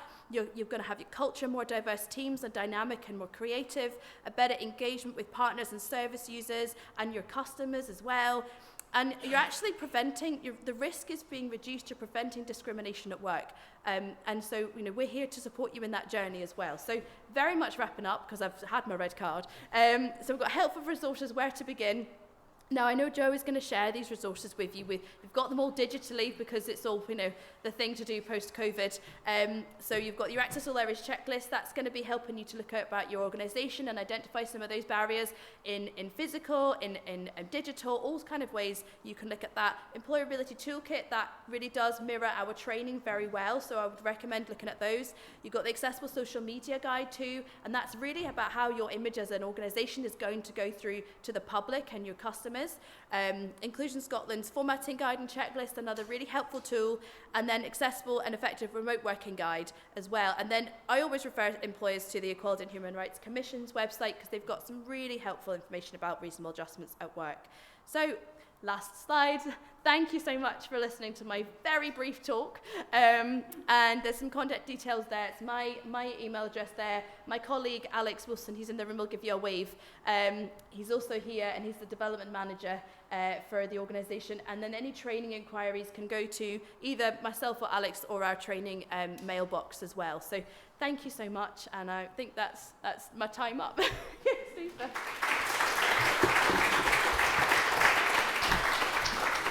Thanks very much, Naomi. Joe has led a lot of the work that we've done at CEIS, and not only do you get to work with Naomi, which is always fun, but it's a great process to go through to look at the practices that you've got in your own organisation for the benefits that Naomi laid out. Just like to welcome Lindsay now from Social Investment Scotland to come up to the stage and tell us a little bit about their journey. Great, thank you very much. Can everybody hear me? Don't know whether I need to adjust. We're good? We're good. Great. It's lovely to be here. And I'm just going to share with you some of our journey at Social Investment Scotland, or SIS, because that makes it easier for me to say, and what we've done and what we've learned over the last few years as we've been trying to create an inclusive organisation. So over the next few minutes, I'm going to talk about 3 themes that help to explain SIS's journey to becoming a more inclusive organisation. And the themes that I want to cover are stripping away the fear, which I've taken from the title of today's session, working with experts and inviting views, and acting with authenticity. I only have one slide, so I'm not going to the clicker yet. I'll let you know when that's coming. Before I do that, you do need to know just a little bit about SIS, so that there is some context to what I say. So very briefly, we are a social enterprise and we're a charity. We're a social investor. Put simply, we provide money to social enterprises and third sector organisations. That's usually in the form of loans, but it could be a mix of grant and loans. And we also provide lots of training and development programmes for social enterprise founders, leaders and trustees. SIS's history is important in the context of inclusive organisations. SIS was established over 20 years ago by the then Scottish Executive. The early team members tended to be ex-banking staff who tended to recruit people similar to themselves. When I joined SIS in 2018, that wasn't still the case. SIS was a more diverse team, especially when you remember diversity isn't always visible. But there hadn't been a concerted piece of work to significantly grow SIS as an inclusive organisation. So back to my 3 themes. This is a bit about what we've been doing. So, phrase from the title of today's session, stripping away the fear. I don't really want to use the word fear. I think it was more worry. So when we were stripping away the worry, the things I was aware of was there was worry about the unknown, there was worry about where to start, there was worry about getting it wrong, worry about being authentic, because we were remembering where we came from, and we didn't want to do anything that would be seen as tokenistic or might offend. So we took small steps, and we took them in quite a quiet and considered manner. I went on a brilliant training course run by an organisation called Radiant and Brighter, and that experience taught me that to be successful in inclusion, you not only need commitment, but you have to have action. And starting small is better than doing nothing at all. And that sounds really simple. It sounds like common sense, but it spurred me on. There's no point in being committed if nothing is actually going to change. The same course also taught me that you have to make becoming inclusive an organisational priority, which makes sense. It's easy to do what you've always done before, but to make change takes time, and it takes effort, and it takes resources. So we started by building confidence in the team. We ran full team training sessions that covered, for example, the value of diverse voices and thoughts, protected characteristics and legal requirements, unconscious bias, helping people to see that everybody brings an element of this. And to be honest, I was quite surprised about my unconscious bias. I thought I was quite switched on, but you know, I was challenged. And terminology, and what do words mean, and which are acceptable and which are unacceptable. And that was really important to our team, because they were worried, they were scared, they would use it wrong and they'd offend people. Importantly, all of this opened up conversations, and it helped people feel more comfortable to take next steps. And once our team was feeling more confident, we began working with other expert organisations, which takes me to the second theme. Working with experts and inviting views. We're still very clear that we can't make assumptions, and we don't have all the answers, and we need to work with those who understand different perspectives and bring more of these views into SIS if we're going to be truly more inclusive. So one way we started was by looking at different charters and standards that we could work towards and sign up to.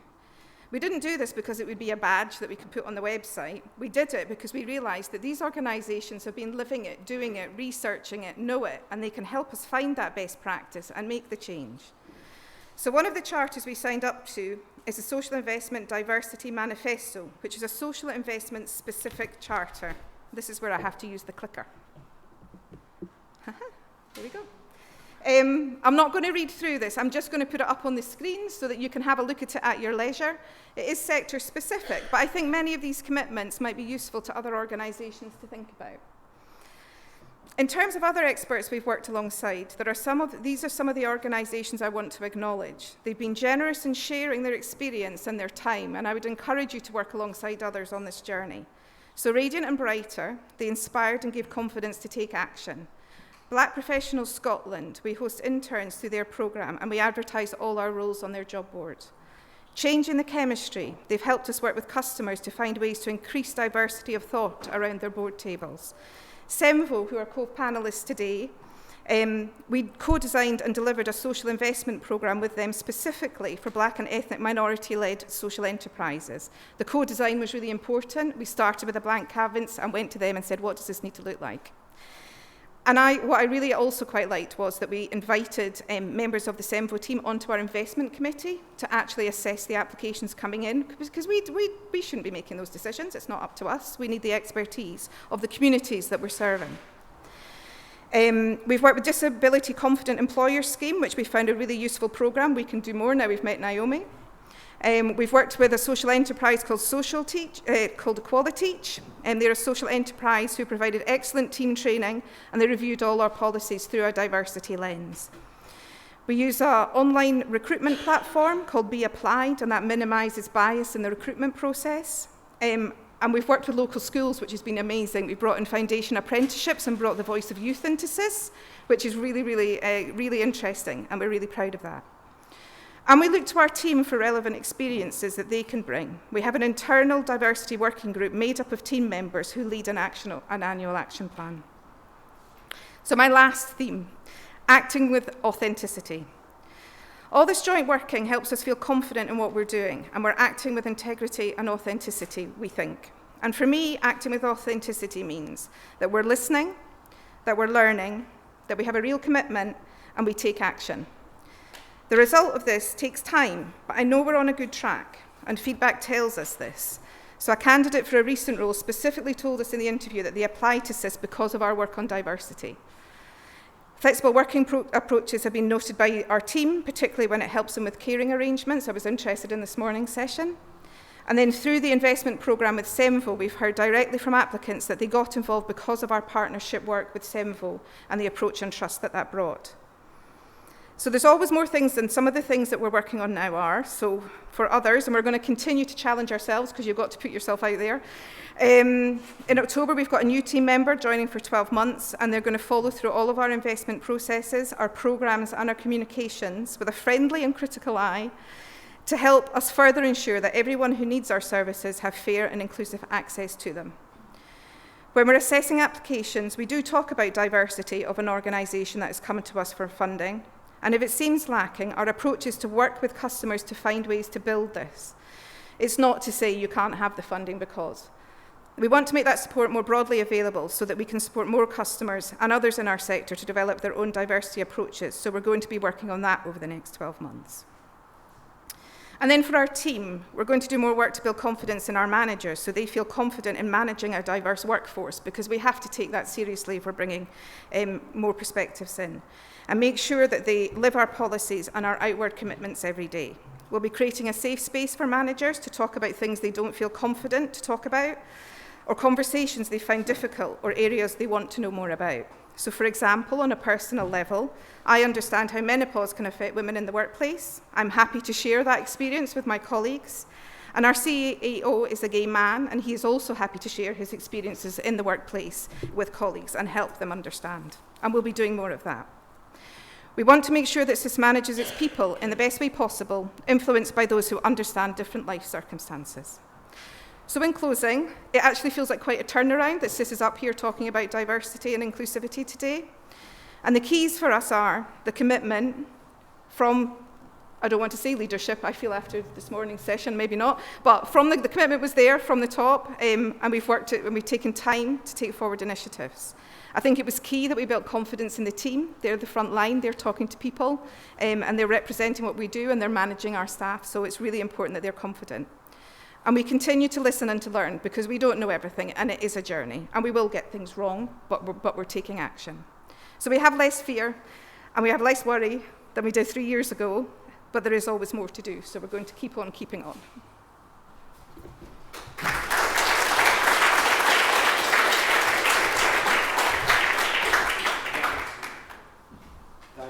Thanks very much, Lindsay. And just our second last speaker for the day, just like to ask Tara from Protest and Suffragist to come up.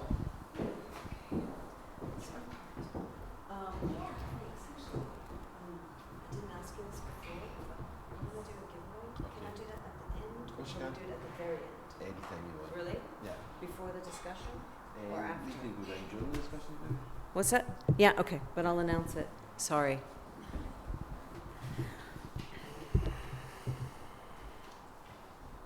Right.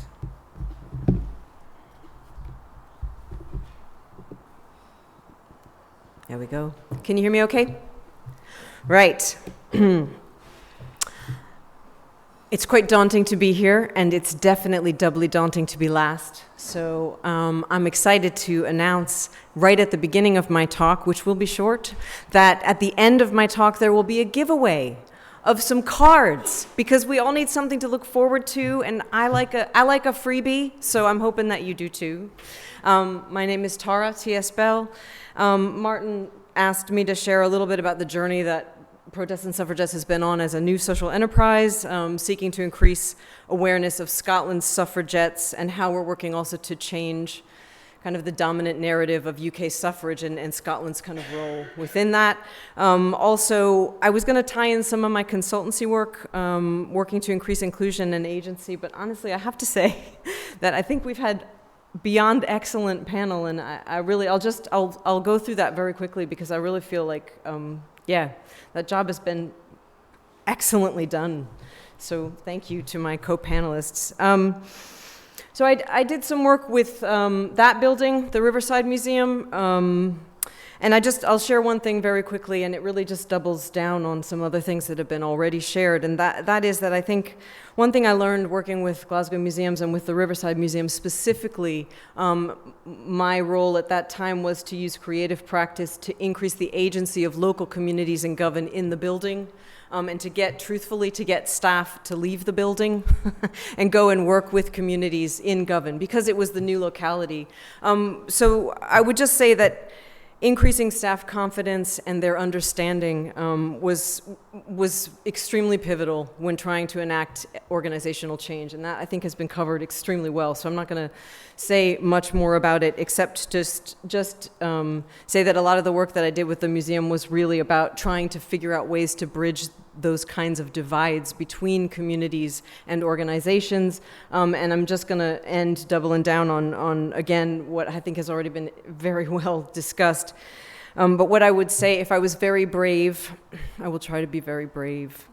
In my mind, which I haven't actually spoken out loud before, I usually think about it in terms of, in terms of working to soften barriers to inclusion with organizations, that you can kind of sum it up to tackling the twin pillars of fear and ignorance. And I don't mean that in any kind of like really negative sense, but just that staff need to be able to be braver, and we need to increase the knowledge base for staff and communities about how they can work together. So in my case, the museums working with, for example, traveling show people, there was a lot of cross-connectivity that was required, and I created some projects that just allowed that connectivity. So it allowed museum staff to learn about traveling communities, because they were too afraid. There was no way that they could they would have felt confident enough to have put forward an idea for a display on traveling show people's culture and unique culture and heritage, because they didn't know enough about traveling communities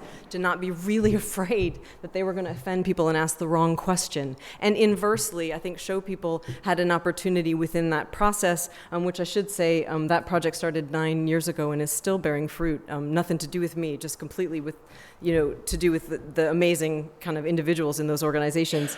But show people had an opportunity to learn about museums, like how do they make decisions? Transparency is something that's been spoken about before as well. And I think, what are museums' KPIs? Like, what are their key performance indicators? How do they? Those are things that people, communities who want to work with organizations really need to have that knowledge base. Okay, I've gone over, and I'm racing forward. Here we go. No more riffing for me. That was it. That was all the riffing. So, Protests and Suffragettes actually began as a creative project in 2013 as part of that work with the Riverside Museum. It continued very happily focused in Govan for 7 years, and it's only just recently over lockdown that we kind of took the plunge to become a social enterprise. We are aiming to foreground and recover women's histories in Scotland, women's activist histories in Scotland, and we're currently working with 100 primary and secondary schools across the country to highlight minoritized, underknown histories of Scotland's suffragettes within and suffragists. The project's led by a team of artists, activists, and local historians, all of whom are women, including our 3 KIC directors. I think Lydia is joining us online, Lydia Levitt. And I think we've developed what are a pretty unique portfolio of activities. I'm going to fly through some images, then I'm going to talk about the cards, then we're going to get to the giveaway. Good? Good. Okay, so we do a lot of archival research. We do oral histories when we can. We host what I call art walks, which are kind of a cross between a performative happening and a heritage walk. We use temporary fly posting. We rename streets with temporary chalk paint. We use banners. We use a lot of call and response. We use chalking. We kind of pulled that from the suffragettes. We also have done temporary timelines of women's activism and specific women's lives. That's one that we did in front of Mary Barber statue here in Govan. We also work with Wikipedia. I think that's a quite important one. I'm going to really gloss over this, but I did want to mention it. I think that we work with an edit wiki as a form of knowledge activism, and we teach others to do the same. That's a way for us to get our research out onto the open web in a way that is sustained not by us. A very excellent system. We've done a huge number of in-person, and also over lockdown we did quite a few digital workshops. I'm going to come to that in a second.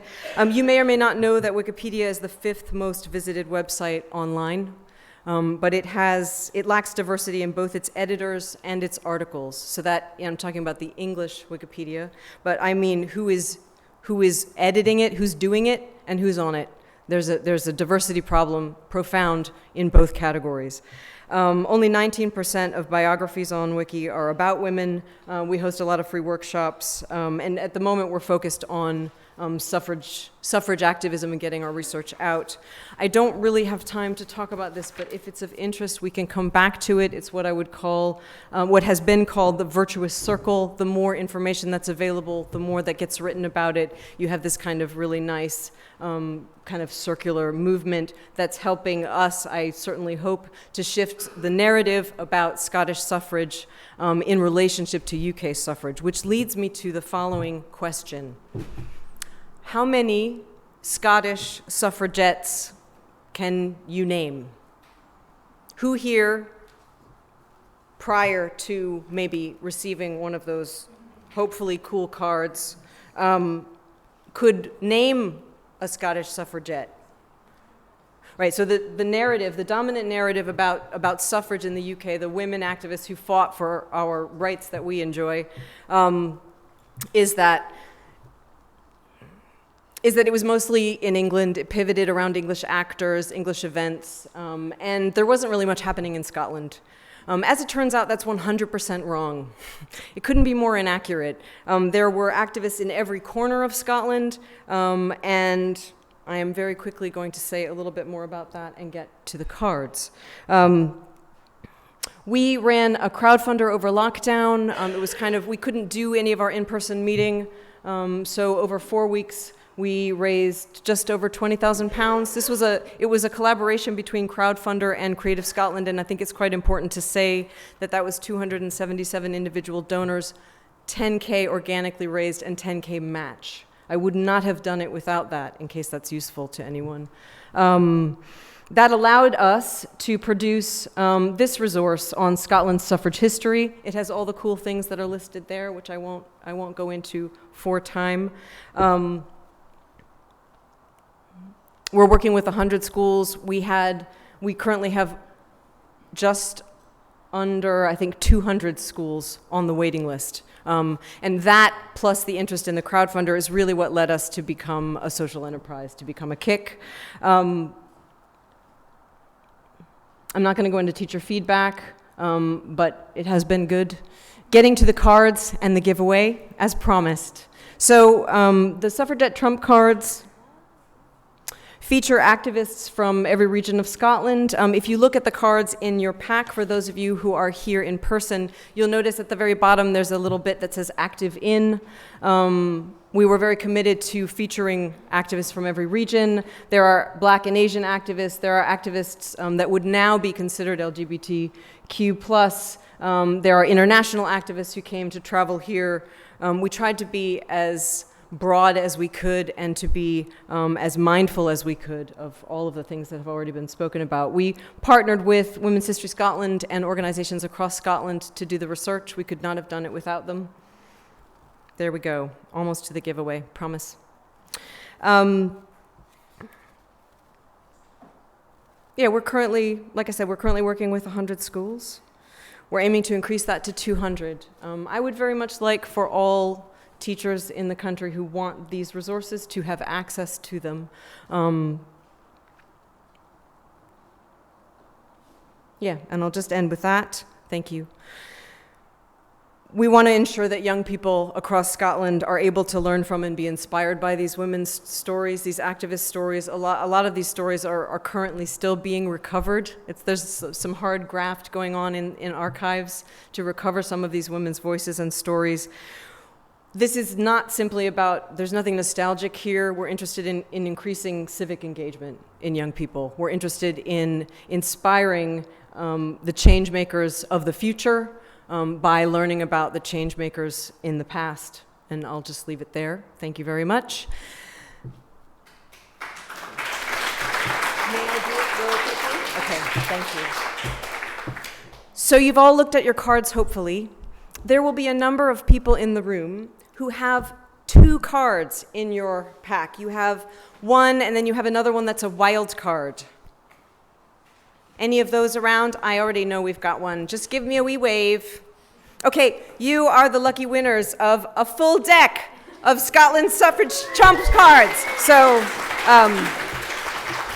please come see me once we do the Q&A, yeah? Okay, thank you very much.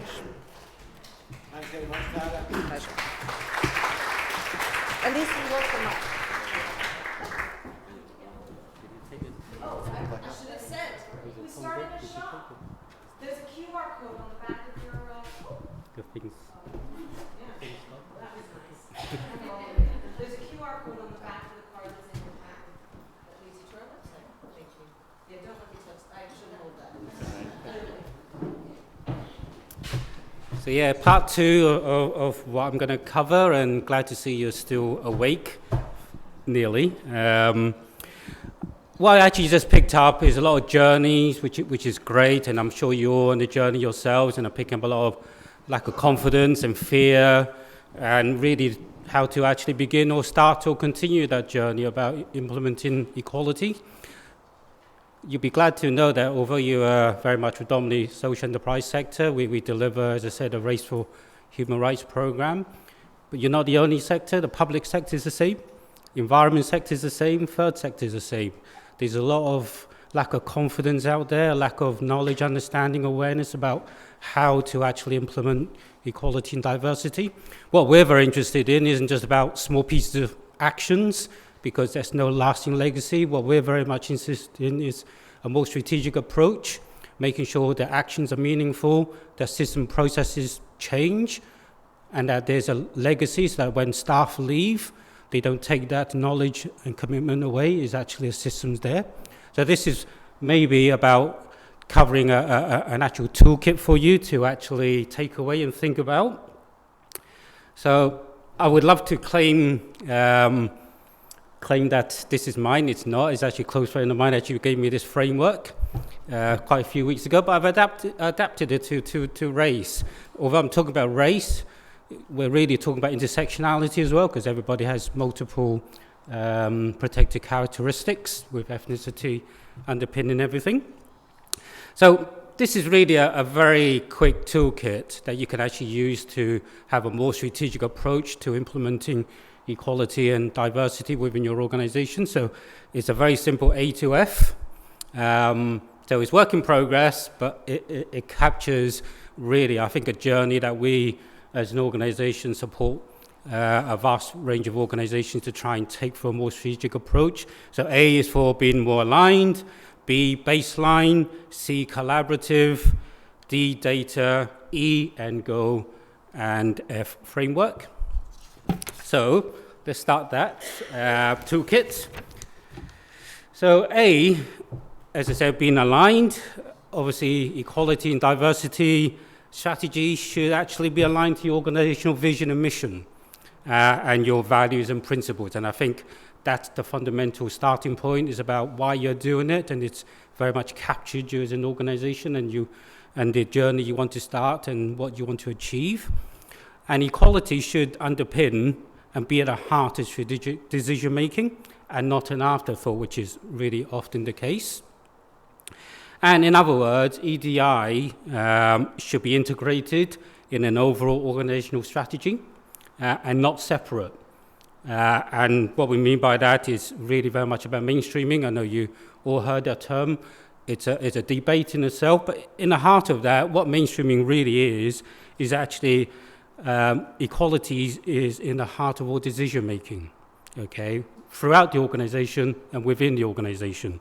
And it's about all staff taking responsibility and not just pigeonholing equality, say, to an equalities officer or someone from a BME community. And just because they're from a BME community doesn't mean they understand race, okay? They might give you some shared experience. So that's alignment, which is very important.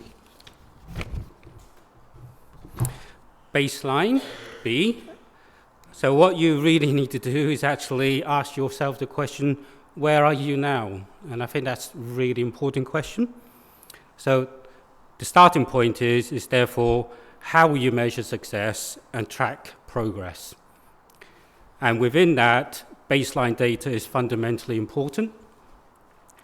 For knowing your starting point, okay, you really need to know where you're going to progress to in, say, 3 to 5 years. So how do you know you're going to get that success unless you have that baseline data? So what we mean by baseline data, for example, is what is your percentage of ethnic minority workforce? Do you know that? We know a lot of public bodies in particular have real trouble getting disclosure rates, but that is an important data to have. Also, maybe a percentage you might want to analyze about your recruitment and selection processes, i.e. how many ethnic applicants you may have had, how many actually been shortlisted, and how many actually been offered jobs, say in the 3 to 5 years. If that's the case, if you find that there's low percentage across that, then it might be something that you may actually have to look at in terms of your recruitment and selection processes, because there might be fundamental barriers of discrimination within that. So that's an indication. Also, you've got to look at the organization as a whole. So it's not just about getting people in your organization. It's about looking at support, retention of staff. So looking at, for example, staff surveys around complaints and harassment, exit interviews. And that is really useful analysis of where you are as an organization in terms of organizational culture. And finally, staff regression. So what we're finding, particularly in the public sector, there's a low percentage of senior management roles from ethnic minority communities. So there's a lot of frustration perhaps that exists for communities in terms of progressing within jobs, and they may leave organizations because of that. So what's the point of getting a lot of people in, from BME communities if they're leaving at the same time. So it's a revolving process. C is for being collaborative. So basically developing a more collaborative approach is highly important. So I think we talked about earlier who actually makes that decision about equalities and strategies. This comes into that. It's very much about looking at your internal and external engagement in terms of your strategic objectives. Are these the right objectives? Are these the right actions? And is there rationale for these particular actions? So, for example, is there demographics you might want to look at in your locality? Is there perhaps issues that you might have identified that basically give you a steer towards those actions and strategic priorities? And finally, in this area, is explore collaborative external partnerships, basically to help support and progress your EDI strategy. And some of that is basically partnerships are important to tap into expertise, networks, and support. And these partnerships, however, needs to be resourced properly, has to be beneficial from all parties. So too often you have mainstream organizations going, for example, to ethnic organizations and asking them to deliver certain things for free because they don't have the capacity to do that. So I think it's important to have meaningful partnerships that are resourced. D is for data. So gathering data is important, as I said, but data needs to be informed and not driven. So data-driven actually means you let data guide your decision-making process, which sometimes does not actually tell you the whole story. So for example, maybe, there's a lack of awareness of an organization or the types of jobs and whether an organization is perceived as welcoming rather than just about better targeting or ethnic communities for advertising of jobs. So even though the data shows you a lack of applicants, it may be a wider story that needs to be fulfilled and told. And data really is often gathered and not used. So don't collect data for the sake of it. So use data to help inform decisions and identify potential discrimination areas. And data should be informed. So that means that you should let data act as a check on your intuition with consideration of research, lived experiences, and personal insights that involves actually a human element to decision making. E is for end goal. So you need to know where you want to be. So what are your ultimate outcomes? What are your measurable outcomes that you want to achieve? So you might, for example, want to have an increasing 5% of your ethnic minority workforce or 10% increase your staff satisfaction relating to non-discrimination, but both will require baseline data. So in other words, how do you measure and track success unless you know what your starting point is? And that goes back to the baseline, okay, because that is important to track success. And I think that's a more strategic approach than just doing a piecemeal action. And the final area here is framework. So you need to develop a framework, an action plan, and it should set out your overall principles and your outcomes. And specific action areas like workforce, organization culture, or community engagement, or improved service development. So there's a whole raft of things that you might want to include in the outcomes and your principles. But the actions need to be resourced properly and needs to have lead people, so that you know who's going to take that forward. And I think you need to develop then a process for monitoring and tracking success within the action plan. And then finally, it's important then to actually have timescales in terms of short, medium, or long term. Because what you have is, this work is not going to happen overnight. Change is going to take time. And some are more important that you're able to deliver as a priority, and some are longer term to have to be measured. So I think it's important to recognize that journey. So it's going to take a while.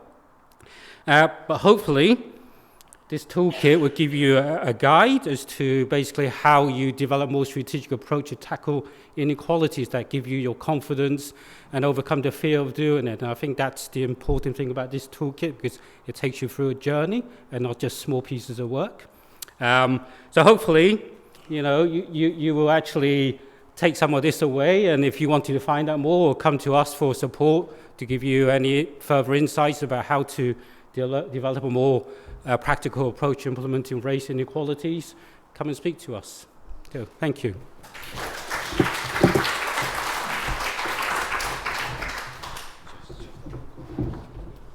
All right, thank you very much, Colin. This is the last question and answer session of the day. I know we're running a little bit behind time, but I'll chop time off at the end because nobody needs to listen to me anymore, let's face it. I can see by the smiling and nodding faces, mostly amongst the CIS team, thanks very much, that's on. I suppose, just to remind you all, just to please come back and ask some questions again on Slido. The number's 316-986 if anybody's needing to have it there. I will probably come open to all the panel and just say, what's the most pleasantly surprising thing that you've found when you've been coming on these journeys to address the barriers to inclusion that you've all been on in the last while? Something which you've found pleasantly surprising. Anybody want to start? Not so much pleasantly surprising, but I think what is really good that I have come across all sectors is actually the commitment and the actual will to want to do something. And I think that's really good, and I think that's what, you know, we really, you know, take on board.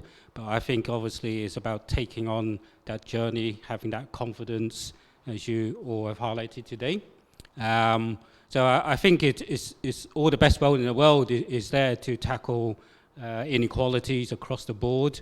But I think it's very much about how you get there is really, I think, the challenge at this stage.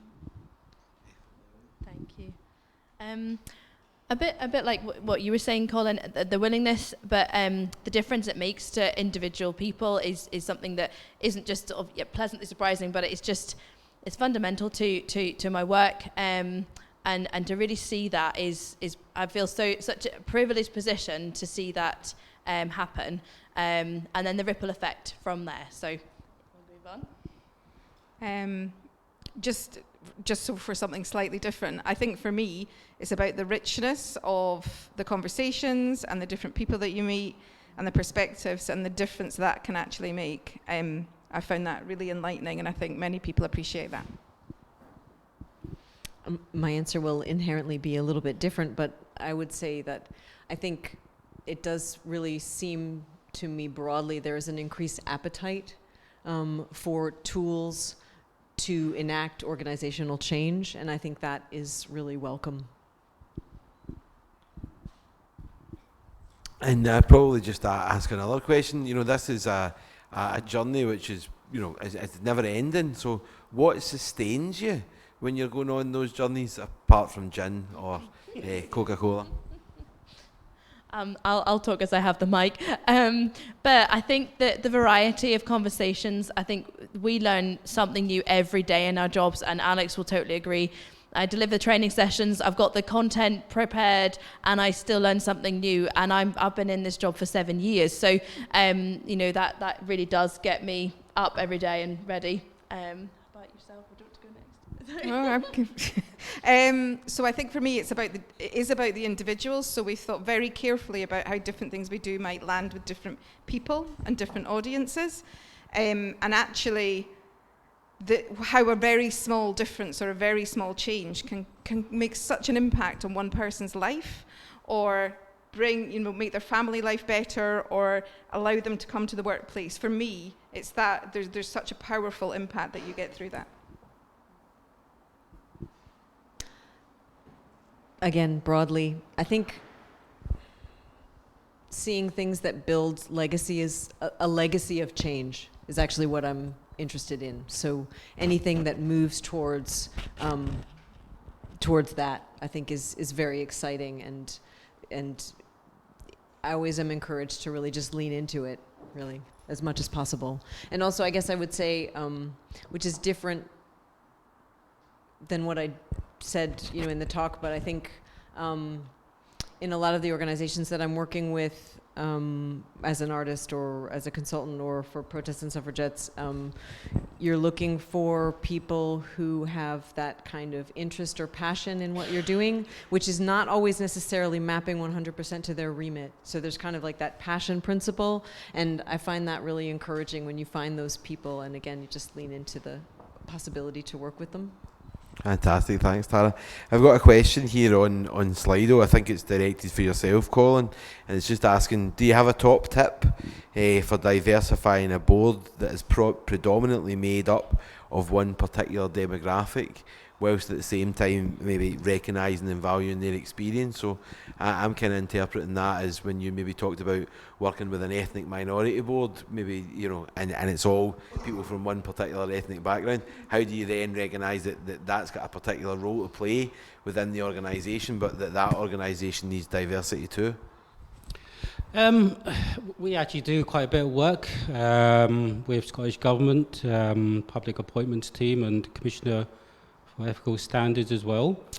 It's not so much a top tip, but I think certainly obviously underrepresentation of BM communities across governance across all sectors is low.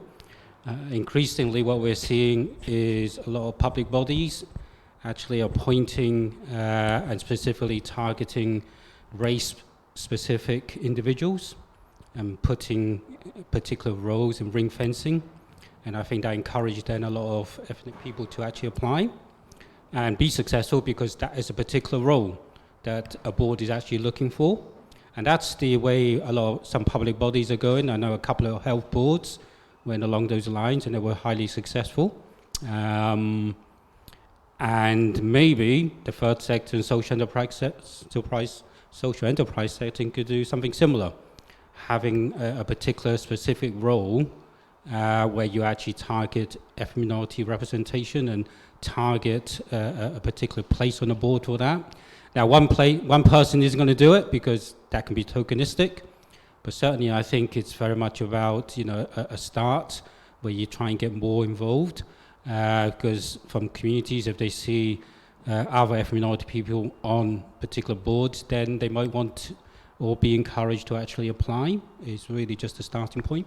Fantastic, and I do have another question here from Anne as well. You talked about baselining data when it comes to diversity and inclusion, and maybe a question also to be opened up to yourself, Naomi. Does that mean about setting targets as well? And how do you go about setting targets? How do you understand how much is enough? Mm-hmm. Oh, totally. So we've had discussions around kind of employers setting specific targets around the number of disabled employees, around specifically employment, and making a real reference to welcoming more diversity in their applications. But it's a hard balance, because actually what you don't want it to become tokenistic. You want the right person for the right role, but I do think employers need to start identifying the barriers, because you could target a particular group, say disabled people, have someone come into your workplace and then realize that you're not accessible, you've not considered certain barriers, and then you're in a whole load of more complications because you've sort of tried to do something before actually tackling the wider issues. So I would say, actually consider the barriers in your organisation first, have a look at some of the resources we've got, and then possibly look at how you can then make those steps. But it's a long journey. You're not all going to suddenly wake up tomorrow and go, right, this is it, we're all inclusive and we're already on that journey. It's such a long kind of a journey to take, that you need to sort of take it in slow steps and see where it goes. Anyone else? Thanks.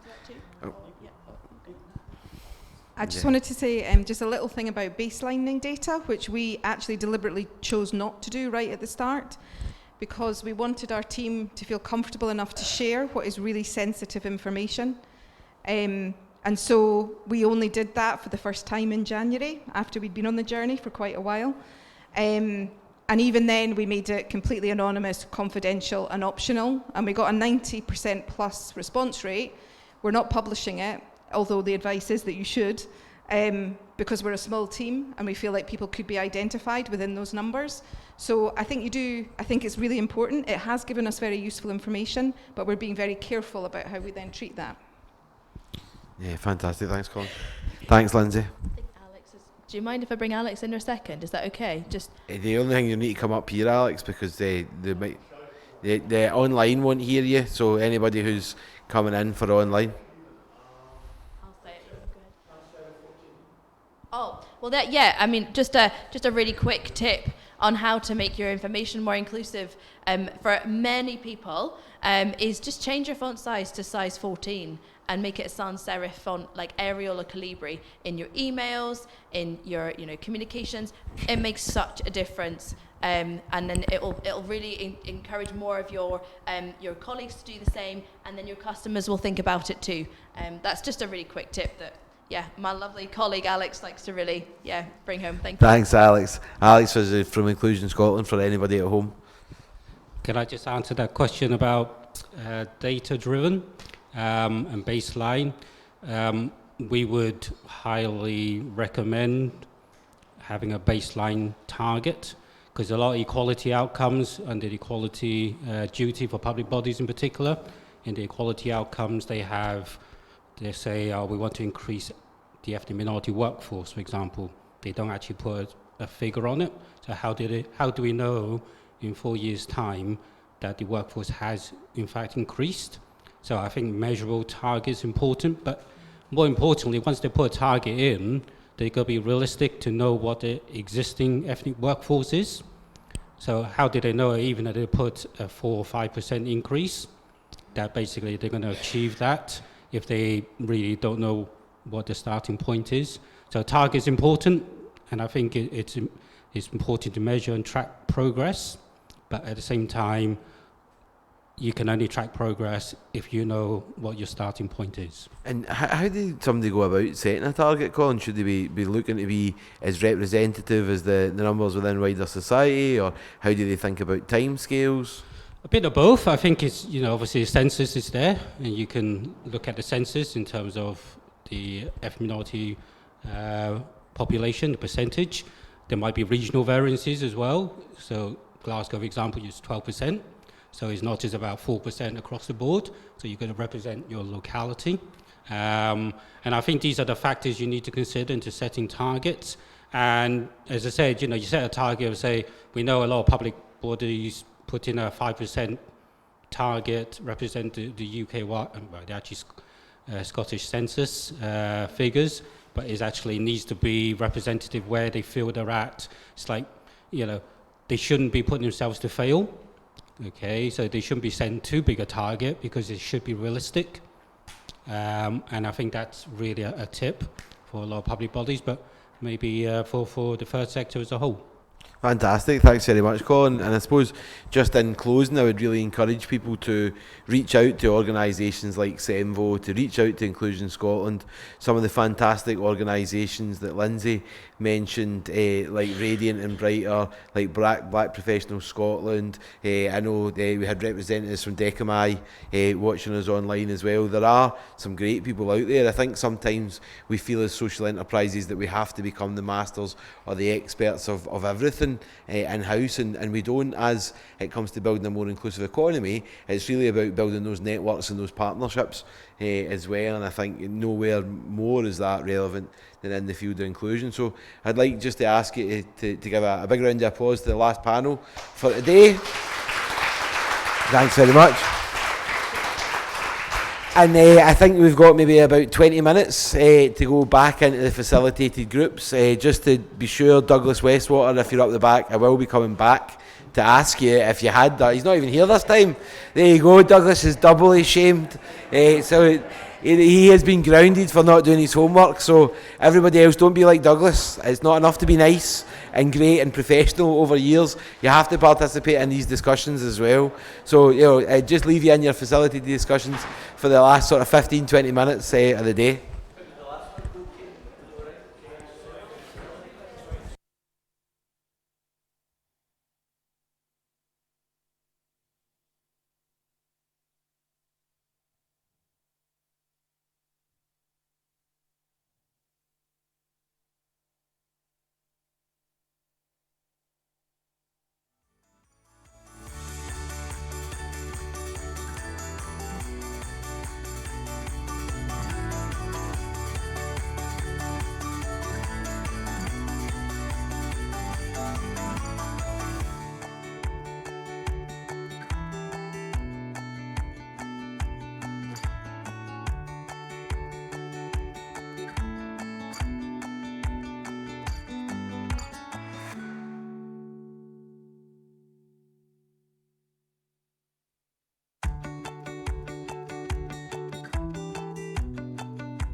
Hi folks, sorry.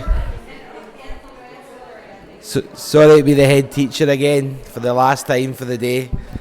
Thanks very much folks for such animated discussions. Just going to pull those last comments together now and then close up for the day and allow some space for some informal networking. So just coming back together, I wonder if there's anybody from any of the groups that would like to share any of the answers that they were working on in the questions, if they didn't all do a Douglas Westwater and run away.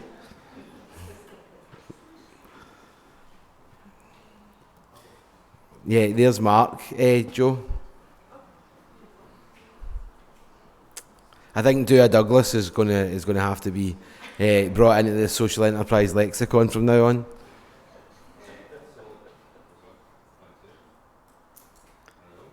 Can you get that roving mic on, please, chaps? Check 1, 2. There we go. Thank you. I actually had a really interesting conversation, in online there. A lot of people were talking about how the session really helped shine a light on like how HR and L&D need to do more to make their workplaces more diverse and inclusive, and they were also really inspired by the way that Tara was using art and culture to kind of teach people more about diversity and inclusion, diversity and inclusion more in general. So yeah, that was some of the things that we were really talking about in that session. Thanks very much, Mark. Is there a group from inside the room that would like to share their... Yeah, thanks, Kevin.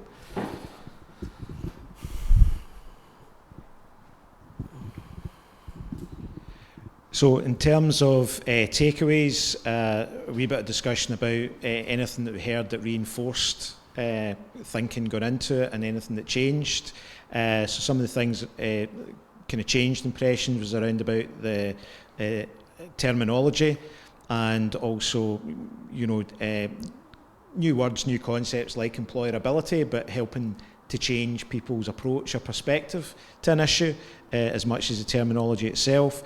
That there's maybe a whole lot more support out there than is recognised, and the kind of value of learning from other organisations who aren't necessarily where they want to be, but are on that road, that kind of journey towards doing it, and the importance of action as well, and was maybe being kind of fireside chats within organisations, maybe needs data and targets to help them be a bit more specific and help set an agenda to change that going forward.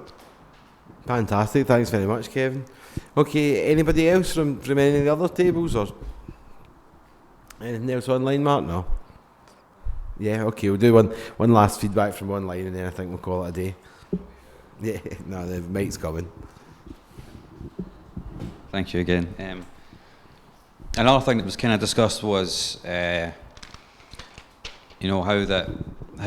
basically all around flexible working practices. So a lot of organisations that were in the chat that I was in saying they've already put in some of that, including CIS, so that was mentioned as well.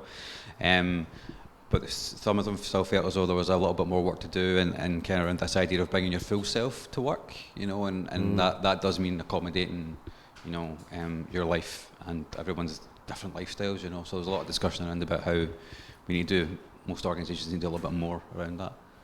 Fantastic, thanks very much. Thanks very much to everybody that's participated in the event today. Again, thanks very much to our sponsors like Scottish Government and Gary from Keegan and Pennykid and Social Investment Scotland and Social Enterprise Scotland. Thanks very much to all the panel that gave up their time to come here today, and thanks to the folks that have joined us in the room and online. I know that certainly within our organisation and a lot of the organisations that we work with, none of us have probably been as busy as we felt over this summer, as colleagues tried to take a bit of time off and also deal with a whole range of things that are going on within their organisations at the moment. So it really is a privilege to be able to spend a day together with everybody in the same place and talking. I think certainly from my own point of view, what I feel that I'm taking away from today is that there has never been a more important moment for the social enterprise movement in Scotland. We are rapidly coming to crunch point when it comes to the contradictions that are inherently baked in to the systems that we've got at the minute, which have been focused on maximum wealth accumulation and extraction, and as the creation of private profit being the driving factor for business. And I think whether we want to talk about the rise in inequality levels, which rapidly lead to a point at which social cohesion eventually starts to unravel, or whether we want to talk about the impending ways in which the climate crisis is starting to hit people right across the world. You know, everybody's seen the messages online that 30% of Pakistan is already or currently underwater, and that's massive, and I think that's only the start of things to come. So, you know, there's really never been a more important moment for social enterprise to show that there are ways that communities can come together and offer alternatives to austerity and rise in inequality, and that really is by putting communities at the heart, not only of decision-making processes, but making sure that the economic assets and the economic value that's generated by our communities, by workers in the organisations, by the bounty of natural capital that we share, is really used to improve people's lives as well. And you know, this is coming at a time where, you know, it's great that right across the Scottish Government and other places they're starting to recognise that business needs to be done in another way. But at the same time, it's probably coming at a moment where none of us have ever been more tired. None of us have ever had to deal with more than we've dealt with over the last few years, and asking ourselves to go back down into those same reserves when we're tired after 10 years of austerity, we're tired after 3 years of COVID, we're tired of you know, constant challenge and struggle in dealing with these complex situations. However, you know, we don't really have a choice, folks. There is no other alternative, you know, and the only way that I see that we have any chance of doing that, you know, resounds from what we've heard this morning, that it's about creating partnerships and creating cooperation between our organisations, between the networks. For a long time, you know, we've called for unity and all these values, but actually as a range of third sector movements, we've not always been able to do that ourselves, because we've been working within those precarious funding environments as well. And I think it's up to us now to try and create those partnerships that we've seen work so well during COVID, and to do it in a way that really puts the lives, not only the communities that we serve, but the people that we work with first, because people want to work in organisations that understand who they are as individuals. People want to work in organisations that offer them the chance to live their values, to work for something more than simply a paycheck at the end of the month, to put purpose and social impact at the heart of what they've been doing. We only have to go into the deepest realms of the kind of economic establishment, things like the World Economic Forum, and they say that purpose and social impact and cooperation and innovation is really the only future that there is for any kind of business. And it's been through the emergence of the social enterprise sector over the last 20 years that we've started to see the roots of that. You know, for the first time through the Scottish Government's programme for national economic transformation, we start to see community wealth building, we start to see social value even mentioned in the footnotes. You know, and we all know that the footnotes are not good enough, because it's not enough to say, well, we'll do all this other stuff and we'll do a wee bit of social value at the end, because that doesn't really work. So it's up to us here within this room, within the organisations that we represent, within the networks that we're part of, to really try and work to make sure that social enterprise, social value isn't just an alternative, isn't just something nice, doesn't just stay in the car park of economic decision making, but really gets into the lobby and starts to get up the floors and starts to become what's driving our economy. It's what brings all of you to work every day. It's, you know, could only be the only thing that would make you put up with listening to me for 20 minutes, let's face it. You know, so I just want to say thanks very much for that. And you know, there'll be some more food outside from the amazing Soul Food Sisters. They are a social enterprise here in Glasgow, one of my favourite social enterprises, a great social enterprise caterer alongside other social enterprises like Milk Cafe, and so anybody that's going to have events on in Glasgow, I'd really encourage you to look up the Soul Food Sisters or the Milk Cafe and support the local social enterprises, because they're big challenges, folks, so we're going to need each other going forward. So thanks very much, and enjoy the rest of the afternoon.